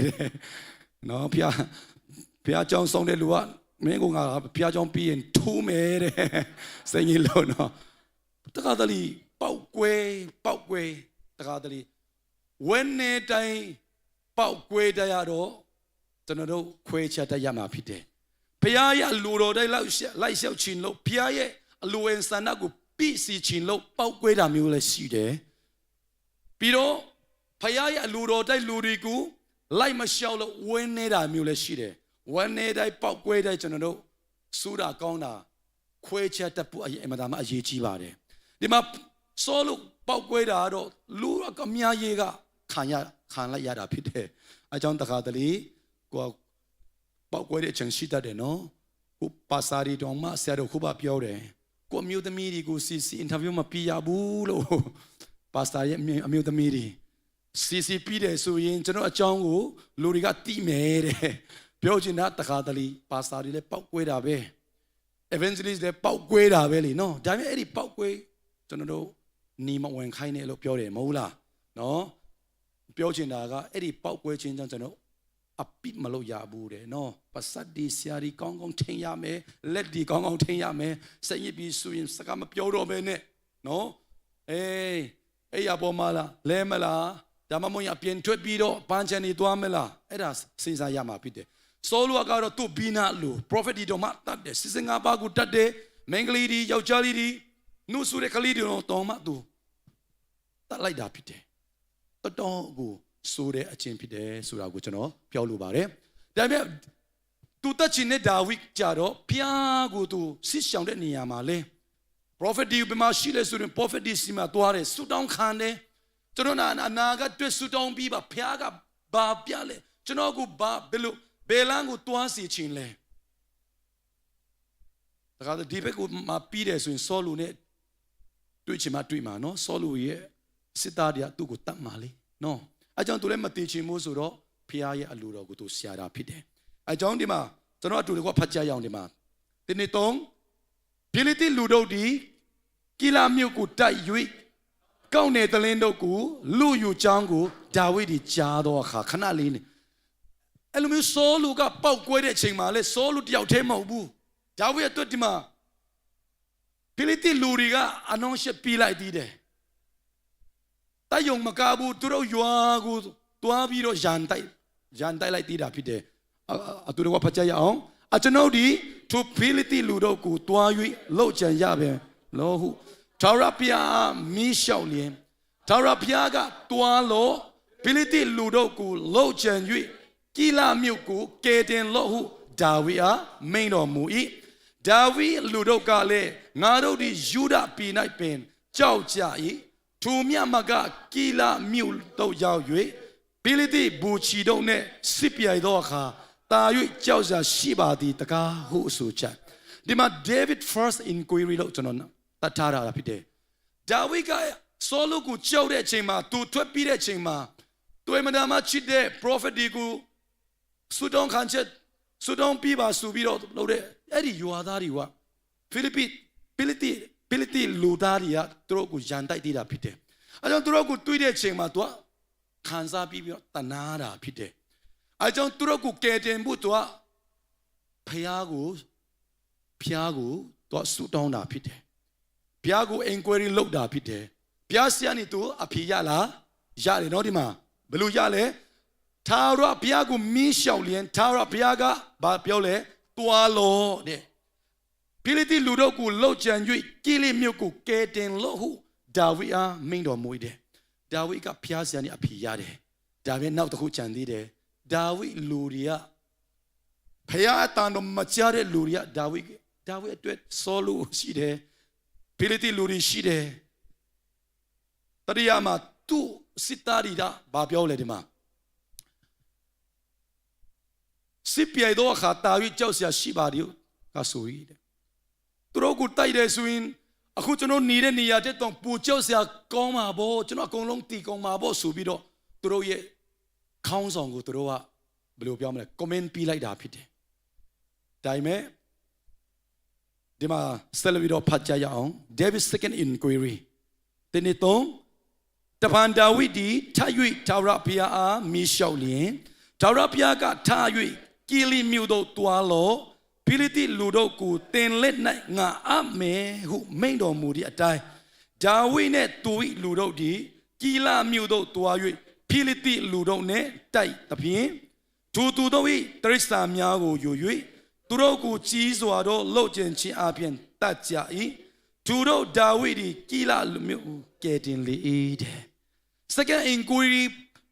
တခါဆူတောင်းပြီးသွားပြီးဖျားရတန်တို့ကြားပြီးသွားပြီးဆိုပြီးတော့ကျွန်တော်ဒါဝိဒ်ကသူမရတ်ဘူး။အော်နောက်တခါအစာရှောင်အောင်မယ်ဖျားရလူတော့ရှောင်အောင်မယ်ဆိုပြီးတော့သူကဖျားကိုရှာရတာဖြစ်တယ်။ဖျားကအရင်ကတည်းပူပြီးမှရှင်းပြီးတော့သူကလမ်းပြပေးတာဖြစ်တယ်။တင်းရဲ့လက်ထဲ၌ကျွန်တော်ပြီးမြင်မဟုတ်ဘူးလားဆိုပြီးတော့တိတိကျကျသူကအဖေပေးလိုက်တာဖြစ်တယ်။ကျွန်တော်ဖတ်သွားတယ်လို့ဒါဝိဒ်ဟိုကီလီမြို့ကိုသူကအကယ်တင်တာဖြစ်တယ်။ပြီးတော့ဒီမှာဒေးဗစ်တာအင်ကိုရီကိုပြန်ဖတ်ရအောင်ထိုအခါဒါဝိဒ်ကကင်ဒရီလာအမျိုး၏ဘုရားသခင်ထာဝရဘုရားရှောလုသည်ကီလာမြို့သို့လာ၍ကိုရောကျွန်တော်အတွက်ဖြစ်စီမယ်ဟုအကြံရှိသည်ကိုဆက်ချပါ၏ကီလာမြို့သားတို့သည်အကျွန်ုပ်ကိုသူ၏လက်၌အကြပါလိမ့်မည်လောကိုရော၏ကြုံကြားသည့်အတိုင်းရှောလုသည်လာပါလိမ့်မည်လောကင်ဒရီလာအမျိုး၏ဘုရားသခင်ထာဝရဘုရားကိုရောဤကြောင့်အမင်းရှိတော်မူမယ့်အကြောင်းသုံးပါပါဤဟုမင်းလျှောက်တော်ထာဝရဘုရားကရှောလုသည်လာလိမ့်မယ်ဟုမိန့်တော်မူ၏တဲ့တခါဆုတောင်းတယ်ကျွန်တော်သူတို့ကိုကယ်တယ်မလားကယ်ပါသွားပါတဲ့တကယ်သွားတော့သူကရန်တိုက်ပြီးတော့အောင်မြင်သွားတယ်တရွာလုံးကိုသူကကယ်တင်တာဖြစ်တယ်ဒါပေမဲ့ရှောလုဘက်ကဟုတ်ပြီကျွန်တော်တတ်ချင်တဲ့ဒါဝိဒ်ကအဲ့ဒီဝေးထားတဲ့ရွာလေးမှာရှိပြီကျွန်တော်တို့ဇုံမီလို့နဲ့ဆိုရင်ကျွန်တော်ဖတ်တော့တဲ့အချိန်မှာပါလာတယ်ဆိုအာငိလာခုံစားတဲ့အာငိလာခုံစားအေးစစ်ကျွန်တော်တတ်လို့ရပြီတဲ့ဆောလိုကအဲ့လိုအကျဉ်ထားပြီးတော့ဒါပေမဲ့အဲ့ဒီအကျဉ်ကိုဒါဝိဒ်စီကိုရောက်သွားတာဖြစ်တယ်အိုးဟုတ်သားပဲကျွန်တော်ကိုလိုက်လေဆောလိုကကျွန်တော်ကိုတကယ်တတ်တော့မှာပဲကျွန်တော်ကလူတွေကိုတနာလို့သူတို့အတွက်ဂျန်တိုက်ပြီးတာကျွန်တော်တေမဲ့နေရာကိုကျွန်တော်တွားလိုက်တာဖြစ်တယ်ဆိုပြီးတော့ကျွန်တော်သူလည်းခံစားချင်မှခံစားမှာပေါ့နော်ဒါပေမဲ့အဲ့လိုမျိုးခံစားတဲ့ချိန်မှာ तू ကလူကိုမကူစားပဲတဲ့ तू ဖျားကိုတတ် inquiry ပြန်လုပ်တယ်ကျွန်တော်ဖတ်သွားတယ်လို့အဲ့ဒီဆောလူကကျွန်တော်ကြားတယ်တဲ့ဆောလူကကျွန်တော်အေးစစ်တတ်မယ်လို့ပြောတယ်အဲ့လိုကြံစီတယ်တဲ့ကိုရောကျွန်တော်မီးမယ်အဲ့ဒီဆောလူကိုအဲ့ဒီကျွန်တော်ရှိတဲ့ရွာမှာမြို့မှာတကယ်လာမလားတဲ့သူမိတဲ့အချိန်မှာလာမယ်တဲ့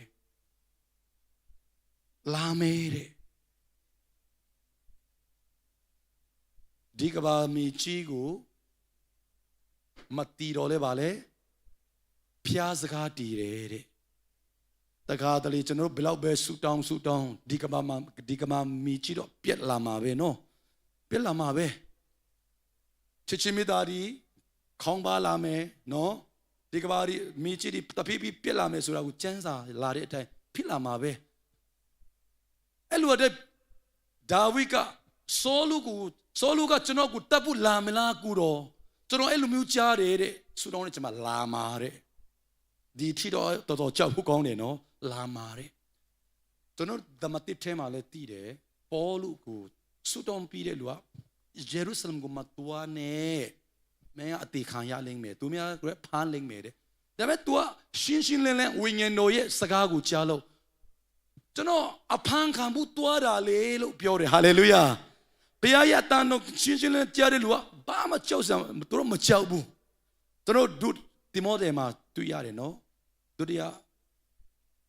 ဒု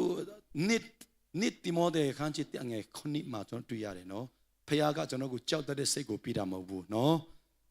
ကြောက်တတ်တဲ့စိတ်မပေးဘူးသူယုံကြည်ခြင်းစိတ်ချစ်ချင်းမေတ္တာစိတ်ပြီးတော့ဗာလဲယေဝန်တော်စိတ်ကိုတော့ပြီးတာဖြစ်တယ်အဲကြောင့်ဒါဝိဒ်ရဲ့ဘုရားကိုအားကိုးတဲ့လူမှာဘုရားကသူ့ရဲ့စိတ်ဓာတ်သူ့ရဲ့ယုံကြည်ခြင်းကိုတည်ဆောက်ပြီးတာဖြစ်တယ်အဲကြောင့်စာလန်နဲ့ဆက်တော့မှသူရေးတယ်မဟုတ်လားတရားတော်လာ၌ကျွန်တော်ကိုပို့ဆောင်ပြီးတယ်ဟာလေလုယာဘာတွေ့လဲပို့ဆောင်ပြီးတဲ့ကိုရဲ့ဘုန်းတော်ကိုထင်ရှားစေဖို့ရဟာလေလုယာကျွန်တော်တခါတလေဒီဘက်ကလမ်းကဘယ်ဟာကိုယူမလဲဒီဘက်ကလမ်းမလားဒီဘက်ကမားမလားကျွန်တော်ဒီလမ်းကိုယူတယ်ဆိုရင်နောက်မှာဘာတွေ့မလဲဆိုတာမသိတဲ့အချိန်အများကြီးရှိတတ်ပါတယ်နော်ကောင်မလေးတွေယောက်ျားလေးတွေဆိုရင်ဒီကောင်မနဲ့မြားရင်ဒီယောက်ျားလေးနဲ့အိမ်ထောင်ပြုတ်တယ်ဆိုရင်ဘာလာမလဲဆိုတာတခါတည်းသိမှာမဟုတ်ဘူးနော်ဒါဝိလည်းအဲ့လိုဖျားကို inquiry လုပ်တာဖြစ်တယ်လာမလားစိုးလို့တကယ်လာမလားလာမယ်တဲ့ချစ်တော်ညီကိုမောင်နှမတို့တခါတည်းကျွန်တော်ဆူတောင်းတရား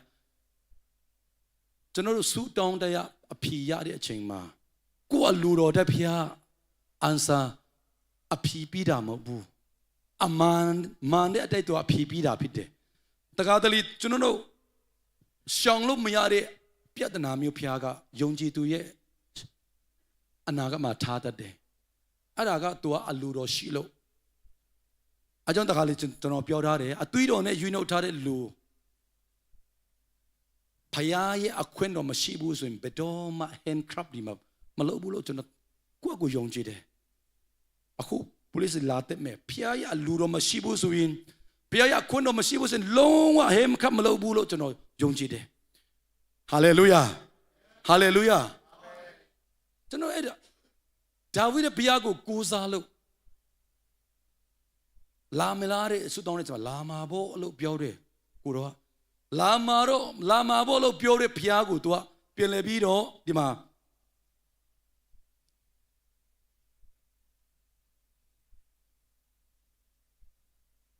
ဒီအောက်ဆုံး3 line မှာကျွန်တော်ဖတ်မယ်ကင်ဒရီလာအမျိုးကြီးဘုရားသခင်ထာဝရဘုရားကိုရောကျွန်အမင်းရှိတော်မူတဲ့အကြောင်းတောင်းပန်ပါယေဟောမီလျှောက်တော့ထာဝရဘုရားကဆောလုဒီလာလိမ့်မယ်ဟုမိန်တော်မူ၏တဲ့ပြီးတော့အောက်မှာတပန်ဒါဝိဒ်ကကီလာမြို့သားတို့ဒီအကျွန်ုပ်၏လူတို့ကိုရှောလုလက်တို့အကြလိမ့်မယ်လို့ဟုမိလျှောက်တော့ထာဝရဘုရားကအကြပါလိမ့်မယ်ဟုမိန်တော်မူတယ်ပိုပြီးမှကြောက်စရာကောင်းတယ်လို့ဖြစ်တယ်နော်ဒါပေမဲ့စဖတ်ကြရအောင်သူကဒါဝိဒ်ဒီ600ခန့်ရှိသောမိမိလူတို့နဲ့ထား၍ကီလာမြို့မှထွက်ပြေးလျင်တွားနိုင်ရအရရတို့တွားကြ၏ဒါဝိဒ်ဒီကီလာမြို့မှအလွတ်ပြေးချောင်းကိုရှောလုသည်ကြား၍ကိုယ်တိုင်မတွားပဲနေ၏ဟာလေလုယာကိုရရှင်နှုတ်ကပတ်တော်ကိုကျွန်တော်လက်ခုပ်တီးပြီးတော့အတိပြုကြရအောင်ဘာဖြစ်လို့ကျွန်တော်လက်ခုပ်တီးခိုင်းတယ်လဲဆိုရင်ကိုကဆူတောင်းမယ်ဆိုရင်တော့သူတို့လက်ထဲမှာကျွန်တော်ကိုမအားနဲ့ကျွန်တော်ကိုတပ်ပူလာတဲ့လူကိုအကုန်လုံးတပ်ပလိုက်ချင်တယ်လို့ဆူတောင်းမှာပဲဒါပေမဲ့ဒါဝိဒ်ဆူတောင်းတဲ့ချိန်မှာသူတို့လာမလားလာမယ်တဲ့ဘုရားကဒါဆိုရင်သူတို့လာတယ်ဆိုရင်အဲ့ဒီယွာသားမြို့သားတဲ့ကျွန်တော်ကိုအဲ့ဒီဆောလူရဲ့အဖွဲရဲ့လက်ထဲမှာအပ်မလားတဲ့အပ်မှာဖို့တဲ့ဘုရားရဲ့အတန်တော်ကိုစင်ရှင်းလင်းလင်းကြားပြီအဲကြောင့်သူကရွေးဖို့လိုတယ်ဒါဆိုရင်ကျွန်တော်ရှောင်ဖို့ပဲလိုတော့တယ်ရွေးရှာမရှိတော့ဘူးတခါတလေကျွန်တော်ဘုရားရဲ့အတန်တော်ကြားတယ်အပစ်ကိုအပစ်တိုက်တွေ့တယ် Holy Spirit ပစင်တော်ဝိညာဉ်တော်ကပါလဲသူ့အလုပ်ကပါလဲ convince ဆိုတာမြန်မာလူနဲ့ပါလဲ convince ဆိုတာမြန်မာလူနဲ့ဝိညာဉ်တော်ရဲ့တန်စင်တို့ဝိညာဉ်တော်ရဲ့အလုပ်ကလူတွေကို convince လုပ်တာဖြစ်တယ်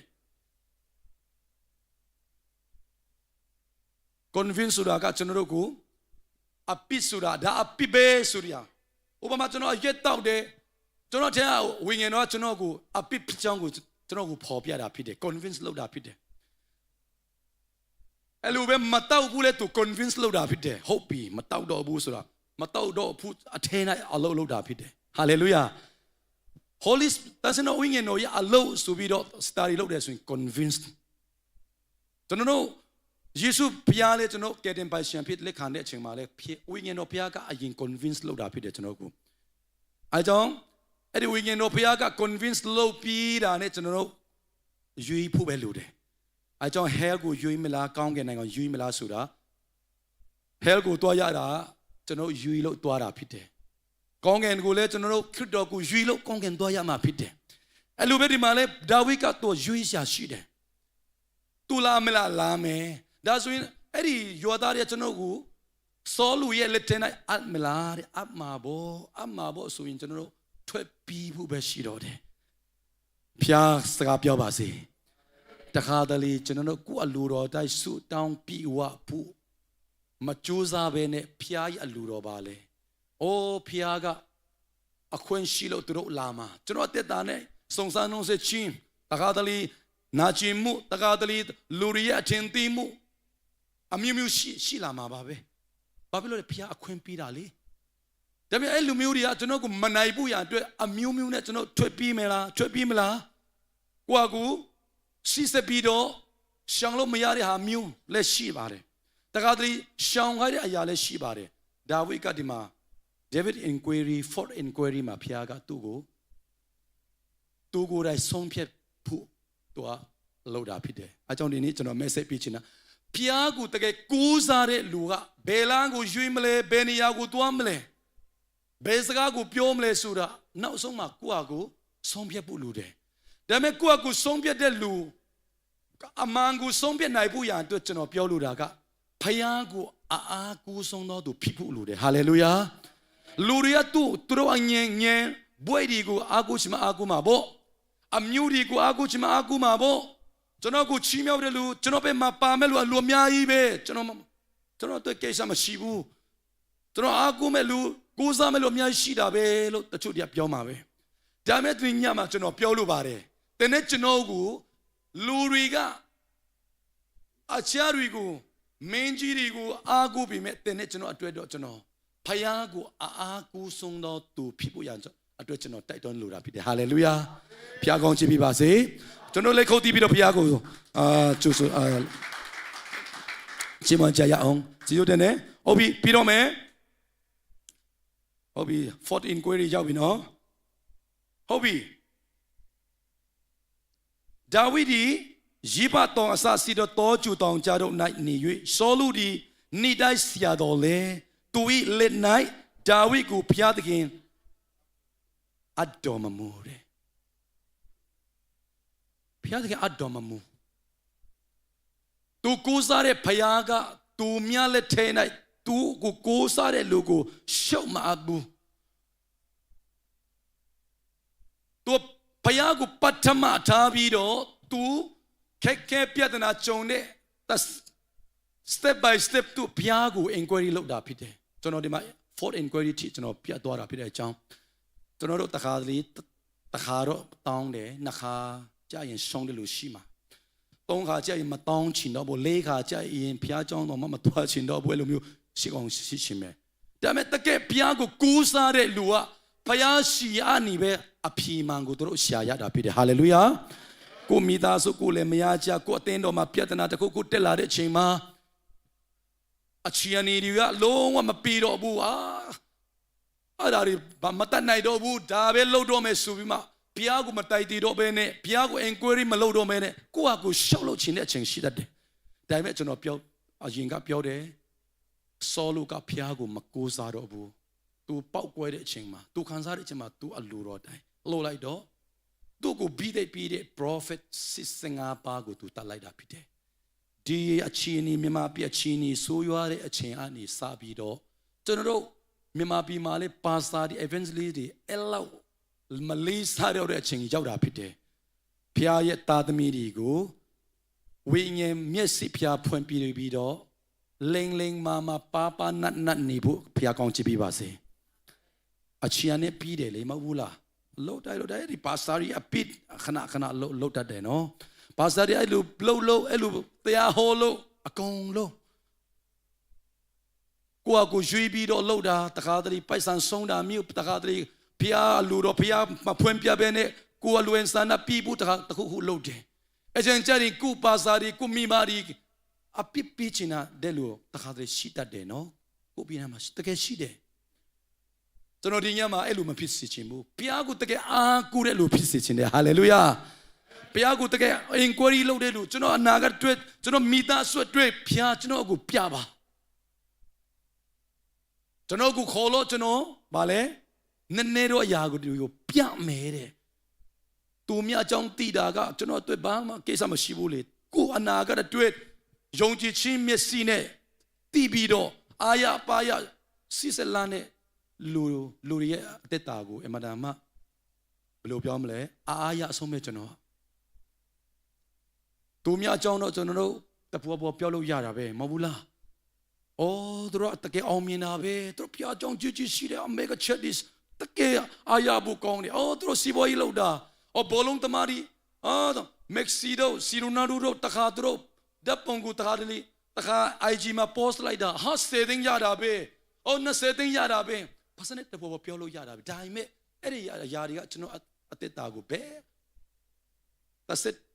ချီတလန်တော်မှစီတူခိုက်တာမဟုတ်ဘူးတခါတလေကျွန်တော်အလုပ်ကိုဟာဒီပကံစီတာနဲ့ကျွန်တော်ဘယ်ကိုမှရောက်မှာမဟုတ်ဘူးလားတမျက်ရှိလဲတာနဲ့ကျွန်တော်လာစာနဲ့တော့ဟာကျွန်တော်စိတ်ပြက်ပြီဆိုပြီးတော့စိတ်ပြက်ဖို့ပဲ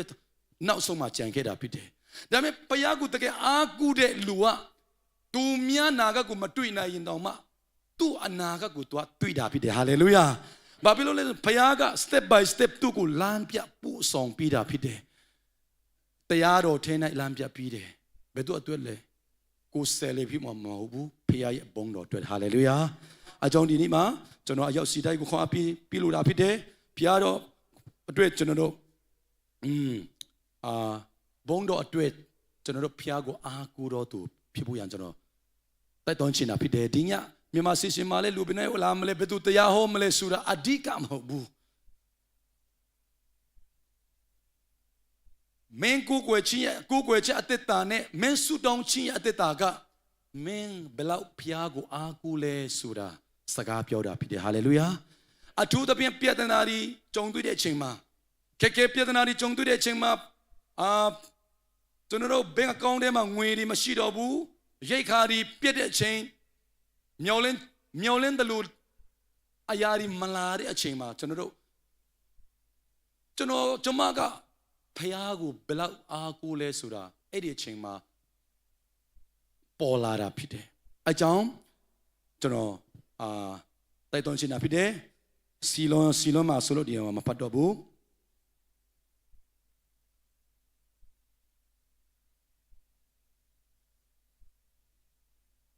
ဆောလူရဲ့နောက်ဆုံးဇလန်ကိုကျွန်တော်သိတယ်လို့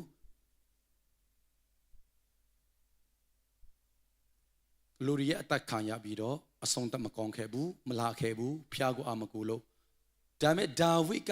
သူလဲကျွန်တော်တို့သူ့အသက်တာကိုချီးတဲ့ချိန်မှာပြီးဆုံးတဲ့လူလုံးဝမဟုတ်ဘူးဒါဝိဒ်အသက်တာကသူကလုံးဝပြီးဆုံးတဲ့လူမဟုတ်ဘူးသူမြမယားကိုပြမားတယ်အတူယောက်ျားကိုကြံစီပြီးတော့တတ်လိုက်တယ်ဒါပေမဲ့ theologian တွေက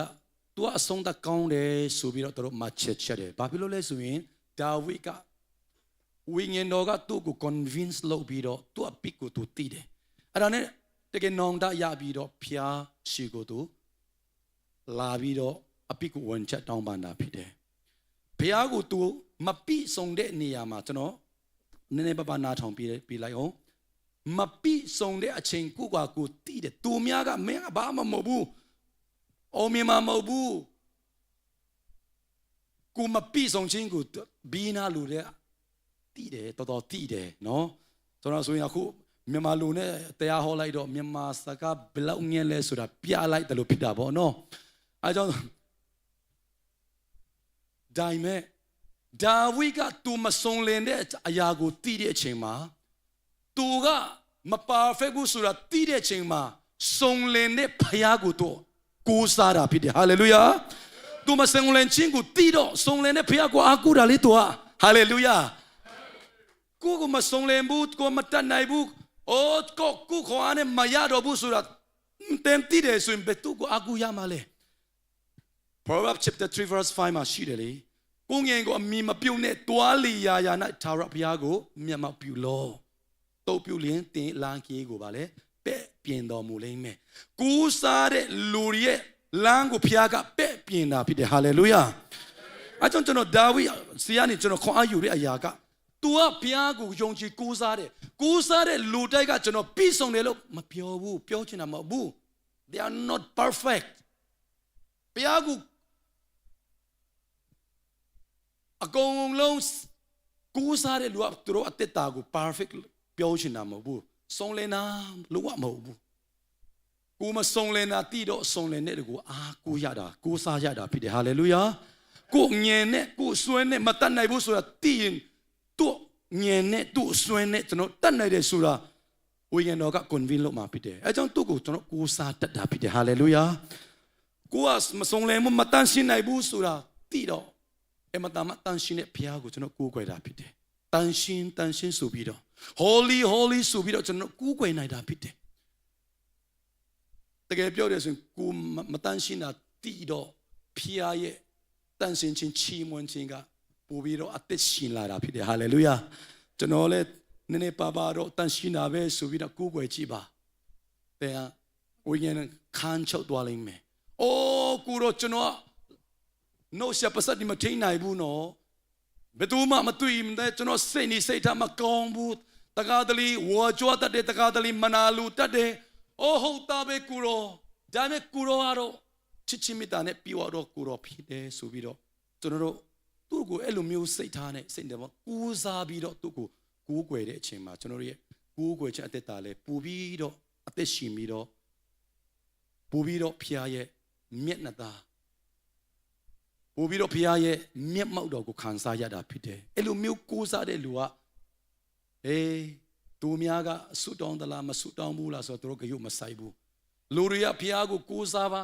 အောင်မလားမကိုးစားတော့ဘူးလားဆိုတာသူတို့ကရုပ်မဆိုင်ဘူးသူကိုးစားတာသူကကြည်နပ်သွားတာဖြစ်တယ်ဟာလေလုယာကိုကွယ်မိတာကြည်နပ်သွားရတာဖြစ်တယ်နေ့စဉ်နေ့တိုင်းသူဘုရားနှုတ်ကပတ်တော်ဖတ်ပြီးတော့အိုးဘုရားကကျွန်တော်ကိုစကားပြောတယ်ကျွန်တော်ကိုပဲ့ပြင်တယ်ကျွန်တော်ကဘာလို့မလဲဘာဘလို့ပြောမလဲဆိုတာကိုတွန်းတယ်ဆိုတာသူသိတဲ့အချိန်မှာသူတို့ကကြည်နပ်သွားတာဖြစ်တယ်အဲ့လိုမျိုးအကြောင်းဒါဝိဒ်ကဒီမှာဒါဝိဒ်ဒီနေဆာရောက်တော့အချိန်နီးတော့အခါတဲ့နေဆာရောက်တော့ချိန်လူဆိုတော့တီမဲ့ချိန်ရောက်လာမှာပဲမဟုတ်ဘူးလားပြောချင်တာဆောလူလူသူအဆုံးတတ်မငြင်းဘူးသူလာပပအဆုံးတတ်တာဖြစ်တယ်နှစ်ယောက်စလုံးကမပြီးဆုံးတော့သူဖြစ်တယ်ဒါပေမဲ့တယောက်ကအဆုံးသတ်လုံးဝမကောင်းဘူးတယောက်ကလာပပအဆုံးသတ်သွားတာဖြစ်တယ်တားတော်ဆိုလမုန်ကိုပြည့်ညက်ထားတော်မူသည်ကားတဲ့မိကြီးသားအပေါင်းတို့၏တွားရလန်းတို့ငါတွားရမယ်တို့ပြည့်ကျွအာယူလို့ယောက်ျားဂုံတတ်သိရှိလို့ထာဝရဘုရားသည်ငါအားဗျာဒိတ်ပြီးတော်မူသည်ကားဟာလေလုယာသူမဘုရားကသူ့ကိုဗျာဒိတ်ပြီးတယ်ဆိုတာသူတက်တည်ရှိတယ်ဘုရားကိုတကယ်အားကိုးတဲ့လူကကိုသားသမီးကိုမျိုးရှင်မျိုးဆက်တွေအတွက်ကျွန်တော်ဗျာဒိတ်ရတယ်ကျွန်တော်ဘုရားကကျွန်တော်ကိုဖွင့်ပြတဲ့ revelation ရတယ်ဆိုတာတက်တည်ရှိဖို့အမှန်တမ်းအလိုရတယ်ဟာလေလုယာသူဆိုလမုန်ကိုတော့ဘုရားကကျွန်တော်ကိုဗျာဒိတ်ပြီးတယ်တဲ့ဒီတာမီတို့ဒီစိတ်နှလုံးအကျွမ်းမဲ့ငါရှိမှာတမန်တရား၌ကျင်လေခြင်းကမိမိတို့တွားရလမ်းကိုတတိပြုလျင်အတူချုံနဲ့ပြောမယ်ဆိုရင်ကျွန်တော်ဗျာဒိတ်ရတာက revelation ရတာကမင်းမိသားစုမိစက်ကိုကျွန်တော်ယူနှုတ်ပြီးသွားပြီဒါမဲ့တခုလိုသေးတယ်ကျွန်တော်အလူတော်အတိုက်သူတို့လမ်းလျှောက်နေတဲ့၍ကျွန်တော်မျက်နှာကိုရှာနေတဲ့၍ကျွန်တော်သူတို့ကိုချီးမြှောက်မှာဖြစ်တယ်ဆိုပြီးတော့ဆိုလမုန်ကိုသူကောင်းကောင်းမွန်ဘယ်လိုပြောမလဲနောက်ဆုံးစကားကိုပါလိုက်တာဖြစ်တယ်ပြီးတော့သူဇလန်ဆုံးသွားတာဖြစ်တယ်ယုံကြည်သူတယောက်စီတဲ့အသက်တာမှာဆောလူနဲ့ဒါဝိဒ်လူကျွန်တော်တို့မ perfect တဲ့လူပဲအစမကောင်းတဲ့လူအများကြီးရှိမှာပဲနော်ကျွန်တော်အသက်တာမှာကိုယ့်အကိုအတိဆုံးပဲသူများမပြောခင်ပါလေဒါပေမဲ့ ကျွန်တော်တို့ဖျားကိုတကယ်အားကိုးတယ်ဆိုရင်ဒါဝိလိုကျွန်တော်တို့ကောင်းကောင်းမွန်မွန်လှပပကျွန်တော်တို့အဆုံးသတ်ခွင့်ဖျားကပြီးတယ်ဆိုတာကိုကျွန်တော်ခွန်အားပေးချင်တာဖြစ်တယ်အရောက်စီတိုင်းကိုဖျားကိုအားကိုးဆုံးတော်သူဖြစ်ဖို့ရန်အတွက်ကျွန်တော်တို့ဟောတဲ့နှုတ်ကပတ်တော်ဖျားတကယ်ကပြီးတဲ့ပြီးတော့ကောင်းချီးပြီးပါစေကျေးဇူးတင်တယ်တော်တော်ရှိသွားတယ်နော် sorry ပဲကျွန်တော်တို့အတူတကွအတ္တတီကိုကျွန်တော်တို့ဆုတောင်းကြရအောင်အချိန်နဲ့9မိနစ်လောက်ယူပြီးတော့worship team တွေလာပြီးတော့နော်တခြင်းတပုတ်ဆိုပြီးတော့ကျွန်တော်တို့အဲ့ဒီဖျားကိုကျွန်တော်တို့အတီစက်ကကြရအောင်အချီအနီထက်ကျွန်တော်ကူစားတဲ့ဖျားရဲ့အဖြီကိုကျွန်တော်တို့ပူပြီးတော့ဆွဲလန်းဖို့အမှန်တမ်းအရေးကြီးတယ်အထူးသဖြင့်ကျွန်တော်မလေးရှားမှာဆိုရင်မိသားစုတစုနဲ့တစုတယောက်နဲ့တယောက်အသက်တာမတူကြဘူးတချို့တွေကကောင်းကောင်းမွန်မွန်တို့မြန်မာပြည်မှာလည်းအိမ်ကောင်းကောင်းစောင့်နိုင်တဲ့လူမလေးရှားမှာလည်းကားကောင်းကောင်းစီးနိုင်တဲ့လူအများကြီးရှိတာပေါ့နော်မင်းဘီနာပတ်ဝန်းကျင်ကိုကြည့်တဲ့အချိန်မှာတခါတလေစိတ်ပြည့်ချင်းကိုလာသလားဒါမှမဟုတ်ရင်ဝမ်းနေချင်းကိုလာသလားအဲ့လိုမျိုးနှစ်ခုစလုံးလာတဲ့အချိန်မှာမင်းဘယ်လိုရွေးရအောင်လဲဆိုကျွန်တော်ဖျားတကယ်ကိုတကယ်အားကိုးတယ်ဆိုရင်ဘုရားရှိခိုးနေလာတဲ့အကြံစီကကျွန်တော်အတွက်မကောင်းတဲ့အကြံကိုဗလာမှာမဟုတ်ဘူးဘုရားကကျွန်တော်အတွက်အကောင်းဆုံးအကြံစီရှိတယ်ဆိုတာကိုကျွန်တော်တို့ဆွဲလာပြီးတော့အသက်တာလျှော့လန်းနိုင်ဖို့ရန်အတွက်ကျွန်တော်တို့အသက်တာတီးကိုစက်ကကြရအောင်ဘုရားကိုအားကိုးဆုံးတော်သူတယောက်ဖြစ်စီပါဆိုပြီးတော့ကျွန်တော်တို့ဆုတောင်းကြရအောင်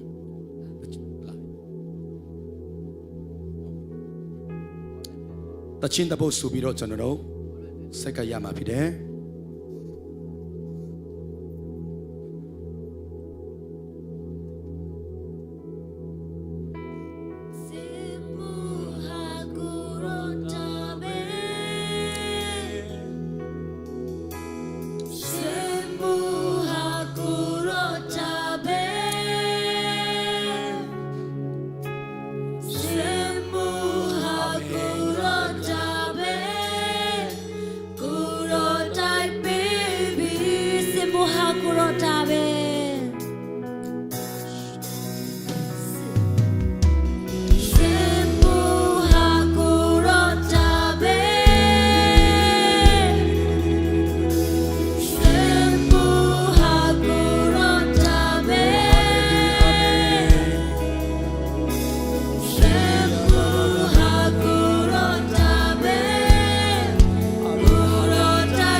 ကိုပြတနာတွေကိုကြုံရတဲ့စုံစမ်းနှုံးဆက်ချင်းတွေကို focus မလုပ်ပဲယုံကြည်ခြင်းနဲ့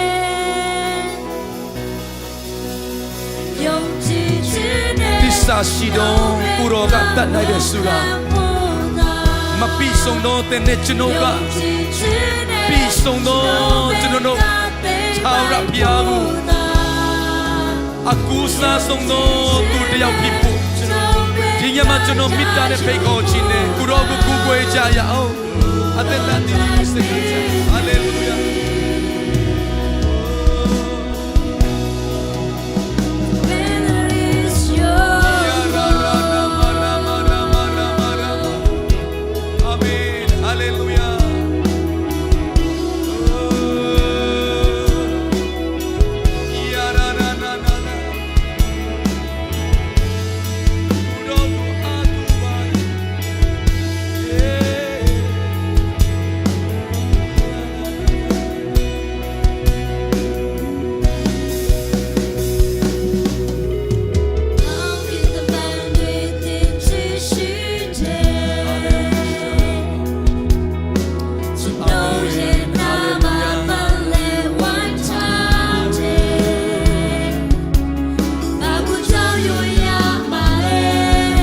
ဆရာတို့ရှိပါပဲ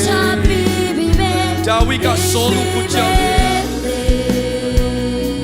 သူဘီနာမှာရှန်သူရီအမြောက်များရှိတယ်စုံစမ်းခြင်းဒီအများကြီးကြုံတွေ့ရတယ်ဒါပေမဲ့သူကဘုရားကိုကိုးစားတယ်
အလုံးအတူတကွာတသက်တာတီကိုစကကြရအောင်စကကြရအောင်ဟာလေလုယာစီခီရီရာရာဘာဘာဘာစေရာမာဟိုစန်တာကာရီဒီဒီမစန်တရမဆိုရီဘာဘာဟိုရီကီရီမာစေရီယာမာဆိုရီယာမာစေရီယာမာစေရီယာမာကီစီရီရာနာနေမစရာမာကိုရာဘာဘာဘေရာမာစေရီယာဟိုစီရီနာမာစေရီနာမာကိုရီမာစေရီနာမာယေရှုနာမနဲ့ကြီးညာပါ၏ကိုရောကိုအားကိုဆုံးတော်သူတယောက်စီတဲ့ပြဖို့ရအိုကိုရောကိုစားတော်သူအယောက်စီတဲ့ပြဖို့ရအိုကိုရောချစ်တော်သားသမီးအယောက်စီတိုင်းကိုကောင်းချီးပြီးတော်မူပါဟာလေလုယာဟာလေလုယာတရားတော်ကျမ်းနဲ့လမ်းပြဖို့ဆုံးတော်မူပြီးကိုရောရဲ့ဘုန်းတော်တွေအိုဒါဝိလူကိုရောကိုအင်ကွေးလောက်တော်သူကိုရောကိုတိုင်တီတော်သူကိုရောကိုကူစားတော်သူအယောက်ရှိတဲ့ပြည်ဘူးရကောင်းကြည့်ပြီးတော်မူပါ။အိုကိုမြင်ကိုမြင်မပြူပဲ။တွာလီယာယာ၌သာရပြကိုမျက်မှောက်ပြူတော်သူ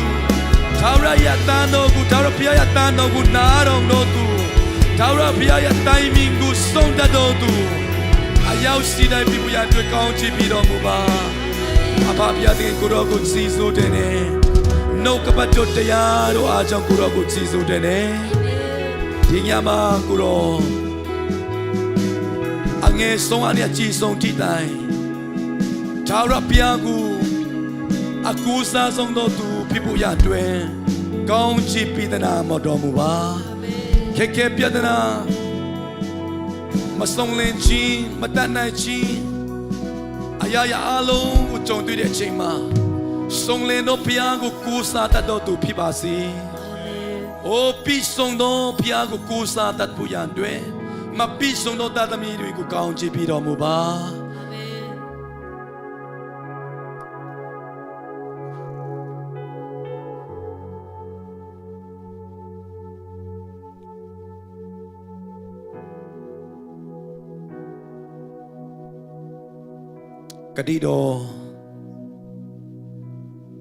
ဂတိတော်ကိုဝန်ခံပါ၏ကိုရောပြည့်ဂတိတော်ကိုဝန်ခံပါ၏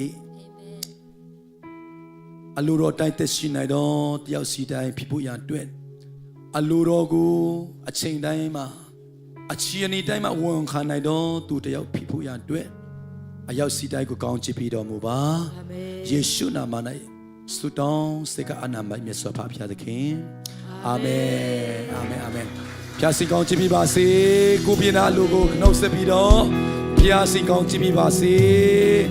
ဖျားကိုအာကူဆုံးတော်သူဖြစ်ပါစေဆိုပြီးတော့နှုတ်ဆက်ကြရအောင်စီစိုးတယ်